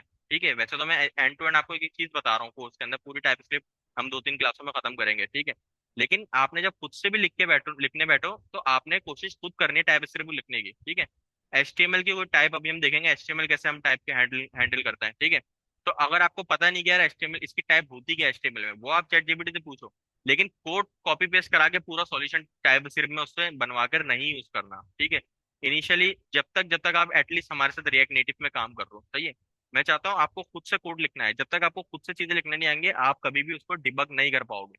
सही है, जब आप अपने करियर में साल 2 साल 3-4 साल तक पहुंचोगे ना, आप बड़े बड़े कोड से काम करोगे, तो डिबगिंग करना एआई भी नहीं कर पाता। आपको पता, टाइप इसका चैट जीपीटी को एक्सेप्ट प्रॉम्प्ट है, वो पता नहीं कितनी लाइन का है, 1000 लाइन का कोड भी एक्सेप्ट नहीं होता उसके अंदर। सही है, और मेरे पास ऐसे कोड भी थे जिसमें 5-5 हजार लाइन का कोड पड़ा हुआ है। मैं उसको कैसे डिबग करवाऊंगा जब तक मुझे खुद नहीं पता मैंने क्या लिखा था, किधर फंक्शन पे जाना है, किधर कॉल लगानी है। ठीक है, किधर से उसको देना है। तो आपकी अपनी इंटेलिजेंस ही हमेशा काम आएगी, आप उसको ऑप्टिमाइज करा सकते हो, उसको बेहतर करा सकते हो, 10 तरीके निकाल सकते हो। ठीक है, तो ये आपकी रिस्पॉन्सिबिलिटी की, तो कभी भी टाइप स्क्रिप्ट में बहुत सारे लोग ये करते हैं, बस कॉपी करा, उठाया, उसको दिया, उसको बोला कि भाई जावास्क्रिप्ट में कोड तो आप लोगों को तो जावास्क्रिप्ट आती है, आपको टाइप स्क्रिप्ट नहीं आती। लेकिन आप टाइप स्क्रिप्ट के लिए क्या करोगे, चैट जीपीटी कॉपी करके वहां से लिखवा के बोलोगे हो गया टाइप स्क्रिप्ट। ऐसा नहीं होगा। आपने खुद से टाइप स्क्रिप्ट का कोड लिखना है, एक एक टाइप आपने खुद डिफाइन करनी है, तो जाके आपको चीजें करनी आएंगी। ठीक है। ठीक है, तो अब हम चलते हैं नेक्स्ट पार्ट पे, एचटीएमएल वाले। ठीक है। अच्छा, एचटीएमएल की हैंडलिंग हम करके देखते हैं इसमें थोड़ी सी। और एचटीएमएल के लिए मैं क्या करता हूँ, एक सिंपल सी आपको एक चीज बना के दिखाता हूँ। दो इनपुट हम यहाँ पे बनाते हैं। जैसे यहाँ पर आए, और एक इनपुट बनाया मैंने। ठीक है, इसकी टाइप है टेक्स्ट, या इसकी टाइप कर देते हैं नंबर। सही है। और दूसरा इनपुट बनाया, इसकी टाइप कर दी नंबर, इसको दी आईडी। इनपुट आईडी, इनपुट 1 कर देते हैं इसको। सही है। और इसको कर देते हैं इनपुट 2, इसको हटा देते हैं। और यहाँ लगाते हैं BR का टैग, और यहाँ पर देते हैं एक बटन। ठीक है। और इसको करते हैं सबमिट, इसको भी देते हैं एक आईडी, और आईडी देते हैं बटन। ठीक है, दैट्स इट। दो इनपुट है और एक बटन है। तो होपफुली ये नंबर एक्सेप्ट कर रहे होंगे, और बटन से हमें उसका सम मिल रहा होगा जो भी हमने नंबर एंटर करे होंगे। ठीक है ना। तो इसका अब हम कोड करके देखते हैं। पहले तो हमें नॉर्मल सा जो हम जावास्क्रिप्ट का कोड लिखते हैं ना, उसी को लिखते हैं। सही है, कोर जावास्क्रिप्ट तो आप लोगों को आती है ना, वही कोड लिखेंगे यहाँ पे। ओके, सब कमेंट है, वेरी गुड। यहाँ पर आए, और यहाँ पर एक चीज होगी, वो मैं आपको आगे बताता हूँ। लेकिन पहले हम इसको कोर जावास्क्रिप्ट लिख लेते हैं। ठीक है। अगर इन तीनों चीजों को एक्सेस करना है तो कैसे एक्सेस कर सकता हूँ डॉम के थ्रू, तो मुझे बताएगा कमेंट में। तीनों को मैंने आईडीज तो दे दिए हैं, कैसे एक्सेस कर सकते हैं। Document dot get element by ID वगैरह हम कर देते हैं ना वेब डेवलपमेंट में, उस चीज की बात कर रहा हूँ मैं। ठीक है ना, आईडी की हेल्प से। यस। तो वही काम हमें यहाँ पे करना है। ठीक है, तो मेरे पास दो इनपुट है, तो मैं क्या करता हूँ यहाँ पे सिंपल से दोनों इनपुट को हैंडल कर लेता हूँ। ठीक है। तो यहाँ पे आए, सिंपल यहाँ लिखे भाई कॉन्स्ट इनपुट 1, या बल्कि num1 लिख देते हैं, डायरेक्ट इसकी हम वैल्यू उठाते हैं। सही है। तो num1, और equals to document dot get element, document dot get element by ID, और इसको टाइप देते हैं ये वाली कॉपी करके। सही है। और ये होगा मेरा num, और इसको मैं ये वाली टाइप कॉपी करके दे दूंगा। तो ये दो इनपुट आपके पास आ जाएंगे डॉम के थ्रू। ठीक है। इसी तरीके से एक कॉन्स्ट और बनाते हैं बटन के लिए, और यहाँ लगाते हैं भाई document dot get element by ID, और ये होगा आपका बटन। ठीक है। अब सिंपल इज दैट करना ये है कि भाई आपके पास एक फंक्शन है। ठीक है, फंक्शन का काम है सम अप करना। और फंक्शन को, इससे आपको थोड़ी फंक्शन की भी अंडरस्टैंडिंग होगी कि हम टाइप के साथ फंक्शन कैसे हैंडल करते हैं। फंक्शन में हम नंबर 1 देंगे, N1, और हम देंगे N2। ठीक है। लेकिन अब आप काम कर रहे हो किसके साथ, टाइप स्क्रिप्ट के साथ, तो आपने बताना पड़ेगा भाई ये फंक्शन रिटर्न क्या करता है। सही है, पहले तो रिटर्न टाइप बताओ। तो हम बताएंगे भाई यहाँ इस जहाँ इसके पैरेंथेसिस एंड होते हैं वहां पे कॉलन लगा के ये फंक्शन एक नंबर रिटर्न करेगा। ठीक है। और जो इस फंक्शन को पैरामीटर पास करे जाएंगे, सही है, जो कि दो नंबर होंगे, वो भी नंबर टाइप के होंगे। तो भाई ये आर्गुमेंट भी नंबर टाइप का है पैरामीटर, और ये भी नंबर टाइप का है। ठीक है। अब क्या करो, सिंपल इज दैट, रिटर्न कर दो N1 प्लस N2। सही है। ये एक फंक्शन बन गया टाइप के साथ, यानी इसके आर्गुमेंट जो एक्सेप्ट करेगा ये, उसकी भी हमने टाइप बता दी। जो ये रिटर्न करेगा, देखो दो नंबरों को जब सम होगा तो नंबर ही बनेगा, तो उसकी रिटर्न टाइप हमेशा क्या होगी, नंबर। दो नंबर आए, उनको सम करा, रिटर्न कर दिया, तो रिटर्न टाइप क्या होगी, नंबर। तो इसलिए मैंने यहाँ पे क्या लिखा, नंबर। अगर मैं कॉन्कर्डिनेशन करवाता तो मैं यहाँ स्ट्रिंग लिख देता। सही है, लेकिन मुझे सम करवाना है। तो ये आपने एक मेथड बना लिया सिंपल सम का। ठीक है। अब लगाते हैं इवेंट, ताकि मैं बटन पे क्लिक करूं तो मेरे पास क्या आ जाए, इन दोनों की वैल्यू इनपुट की। तो यहाँ पर आए, और यहाँ पे आके हम लिखते हैं btn dot add event listener. ठीक है। और यहाँ लगाते हैं क्लिक का इवेंट, और इसके अंदर हम एक लगाते हैं कॉल बैक। सही है। और यहाँ लगाते हैं लॉग, और यहाँ लिखते हैं message sum is equals to, और सम अप का एक मेथड कॉल करते हैं। ठीक है। और इसके अंदर दो नंबर जाएंगे। ठीक है, तो यहाँ मैं लिखता हूँ नंबर आपके पास इनपुट से जो भी वैल्यू आती है वो स्ट्रिंग टाइप होती है, तो उसको मैं पहले नंबर में कन्वर्ट करा लूंगा। सही है, तो मैं लिखूंगा num1 डॉट वैल्यू। ठीक है, num1 डॉट वैल्यू और colon number num2 dot value. ठीक है, अभी आपको यहाँ पे बहुत सारे एरर देखने को मिल रहे होंगे, लेकिन आपने इससे घबराना नहीं है जब तक मैं ना घबराऊं। ठीक है, तो यहाँ पे हमने नंबर नंबर डिफाइन कर दिया। ठीक है, अब यहाँ पे कुछ एरर्स आ रहे हैं। ठीक है ना, एरर्स को हम देखते हैं बाद में, पहले हम देखते हैं हमारा कोड सही वर्क कर रहा है या नहीं कर रहा। यहाँ पर आते हैं, मैंने यहाँ 2 लिखा, यहाँ भी मैं 3 लिखा और मैंने सबमिट करा तो मेरे पास sum equals to 5। JavaScript के हिसाब से ये कोड बिल्कुल सही लिखा हुआ है। 2 लिखा, 3 लिखा, नंबर में कन्वर्ट करा, मैथ ऑन क्लिक का मेथड कॉल करा, सम हो गया, 5 आ गया। ठीक है, बिल्कुल 100% सही कोड लिखा है, इस कोड में कोई भी गलती नहीं है। टाइप स्क्रिप्ट के हिसाब से ये बहुत खराब कोड लिखा हुआ है। कैसे देखें, पहले इसके एरर पढ़ते हैं। num1 इज पॉसिबली नल।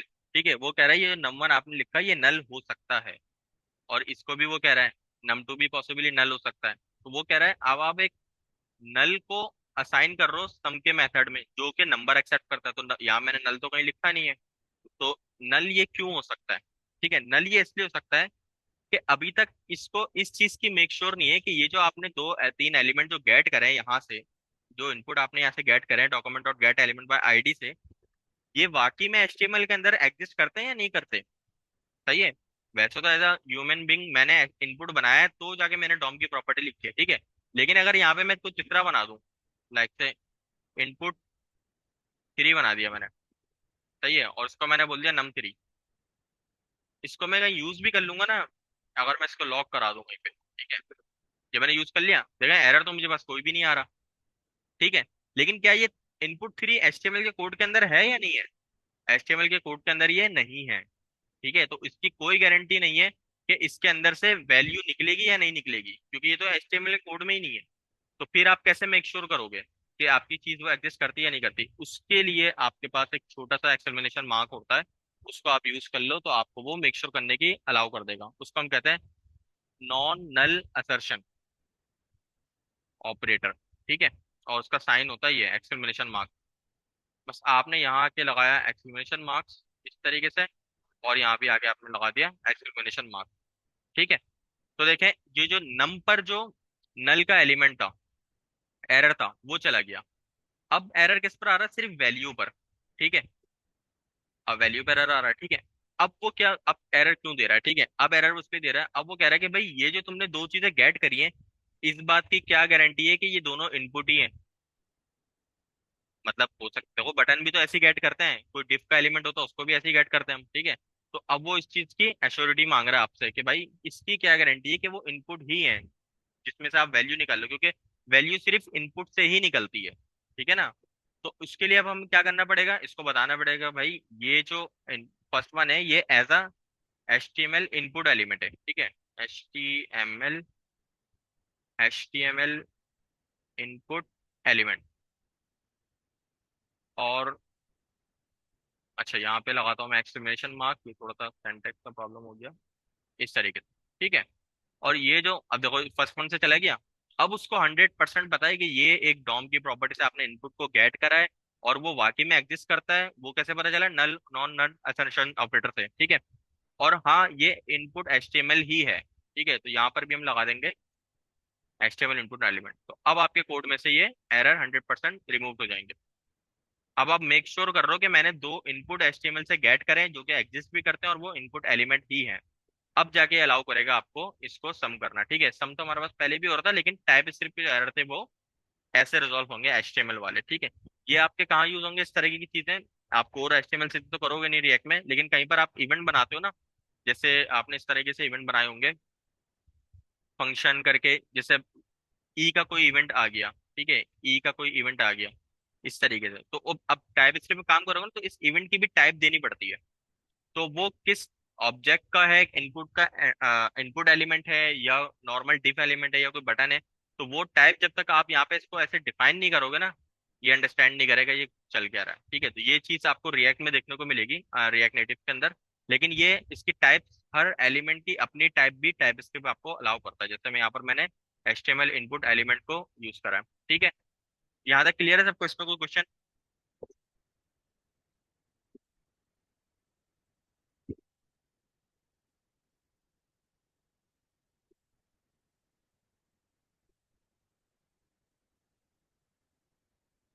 आप बटन पर भी लगा सकते हो, आप HTML एज बटन एलिमेंट भी कर सकते हो। सही है, HTML बटन एलिमेंट, उससे भी कुछ नहीं, आप बता सकते हो। मैंने बताया ना, आप सिर्फ मेक श्योर कर रहे हो चीजों को। ठीक है, देखो, जब मैं आपको बताता हूँ प्रॉब्लम क्या है, यहाँ पर भी आप ये सारी चीजें कर सकते हो, मेक श्योर कर सकते हो। सेंसिटिव इंफॉर्मेशन क्या है? सेंसिटिव इंफॉर्मेशन है ये दो। इसने आपको एरर दिया कब? ये बहुत इंपॉर्टेंट चीज है, अगर आप ये चीज समझ गए ना तो आप टाइप को समझ जाओगे। ठीक है, जब हमने शुरू में कोड लिखा था ये, तो आपको ये एरर दे रहा था? नहीं दे रहा था। इवन जब मैंने सम फंक्शन को कॉल करा ना, जो मैंने खुद से बना के रखा था, तो इसने मुझे बताया कि तुम जो वैल्यू असाइन करने जा रहे हो उसकी कोई गारंटी नहीं है कि वो है या नहीं है। सही है, इसने मुझे जब बताया, उससे पहले मुझे ये एरर नहीं दे रहा था, क्योंकि वो उस चीज को अंडरस्टैंड करता है कि यार सही है, आप कहीं यूज ही नहीं कर रहे हो उसको। ठीक है, जब मैंने इसको यूज करा, और मैंने एक ऐसी जगह यूज करा जो कि एक्सपेक्ट कर रही है 100% दो नंबर आएंगे उस मेथड के पास। ठीक है, तो उसने बताया कि भाई इसको पहले वेरीफाई तो कर लो कि ये इनपुट एलिमेंट है या नहीं है। तो ये आपको हमेशा वार्निंग वहां देगा जहां जैसे ही आपका कोड गलत आप लिखना शुरू कर दोगे। ठीक है, जैसे मैं लिख लिख चुका था कोड गलत। सही है, मैं गलत कोड लिख रहा था और मेरे पास काम भी चल रहा था, लेकिन उसने बताया कि आपने इसको प्रॉपरली हैंडल नहीं करा है। ठीक है, तो फिर हमने जाके इस वैलिडेशन को यूज कर लिया। ठीक है, तो हर बार बताना भी इसमें जरूरी नहीं होता कि हर बार आप बताकर चलो तो बहुत अच्छी बात है, लेकिन अगर आप नहीं बता रहे तो आगे जाके टाइप स्क्रिप्ट यूज करने का फायदा ये है कि वो आपको वार्न कर देगा। ठीक है, लेकिन ये बात स्पेसिफिकली मैं सिर्फ डॉम के लिए बात कर रहा हूँ। ठीक है, इनपुट एलिमेंट और HTML इस तरह की चीजों के लिए बात कर रहा हूँ, लेकिन जो हमारा बिजनेस लॉजिक होगा, सही है, जो भी API इंटीग्रेशन का काम होगा, जो भी हम कोड लिखेंगे, लॉजिक्स बनाएंगे, एल्गोरिथम लिखेंगे, वो सब में तो हमने टाइप बतानी ही बतानी है। ठीक है, उसके बगैर कोई चारा नहीं है। ठीक है, क्योंकि वो टाइप स्क्रिप्ट अगर डिटेक्ट नहीं कर पाया तो डायरेक्ट एप्लीकेशन क्रैश हो जाएगी प्रोडक्शन पे। ठीक है, तो वो सारी सेफ्टी के लिए हमने टाइप बतानी है। ठीक है, लेकिन इसके लिए वो आपको इंटेलिजेंटली खुद ही बता देता है। ठीक है, बताएगा उसमें भी जब आप उसको गलत टाइप असाइन करोगे। ठीक है, खैर, तो यहाँ तक के आई होप आपको क्लियर होंगी चीजें। ठीक है, आज हम क्लास एंड करते हैं यहाँ पर, ऑलरेडी हमें 2 घंटे हो गए। तो बाकी फिर आप लोग इसकी अच्छी तरीके से प्रैक्टिस करिएगा, और जो भी इंस्टॉलेशन वगैरह की चीजें मैंने बताई नोट जेएस या वाइट को लेके, तो अगर उसमें कोई क्यूरी हो तो मुझसे या सर अशर अवेश किसी से भी आप पूछ लिएगा, तो वो आपको उस हवाले से गाइड कर देंगे। ईमेल्स वगैरह जो आपने दिए हैं उसके हिसाब से आपको इसके पोर्टल के ऊपर, जो डेफ का हमारा पोर्टल है, सर अवेश ने बताया, आपको आपका जो बैच है, जो आपकी क्लास है, वो आपको यहाँ पे नजर आ जाएंगे। ठीक है, मैं आपको दिखा भी देता हूँ वंस अगेन।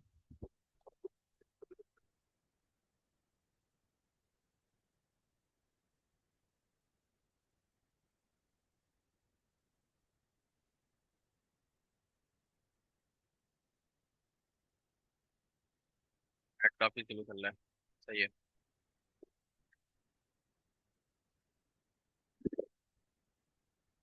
तो यहाँ पे आपको आपका नेक्स्ट, सॉरी नेक्स्ट जस्ट कह रहा हूँ, रिएक्ट नेटिव का कोर्स नजर आ जाएगा, और उसके अंदर आपको क्लास आपकी नजर आ रही होगी। ठीक है, अगर किसी स्टूडेंट को नजर नहीं आ रहा हो, ठीक है, अभी नहीं सर, सर आप अनाउंसमेंट करेंगे ग्रुप में कि सब जाके चेक कर लें। ठीक है, तो जो ईमेल आपने हमें दी है, उस ईमेल से ही आपके ऑफिस की बात है, लैपटॉप वगैरह सिस्टम में भी इंस्टॉल होगी वो, मेरा मतलब कॉन्फ़िगर होगी वो ईमेल, जैसे मेरी अपनी पर्सनल ईमेल यहाँ पे कॉन्फ़िग हुई भी है। ठीक है, तो आप उस ईमेल से अगर हमारी वेबसाइट पे आके लॉगिन करेंगे तो आपको आपका कोर्स नजर आ जाएगा, जब सर अनाउंसमेंट करेंगे उसके बाद फिर आप जाके देखिएगा। ठीक है, इंशाल्लाह फिर मिलते हैं अगले सेशन में नेक्स्ट वीक। ठीक है, अल्लाह हाफिज।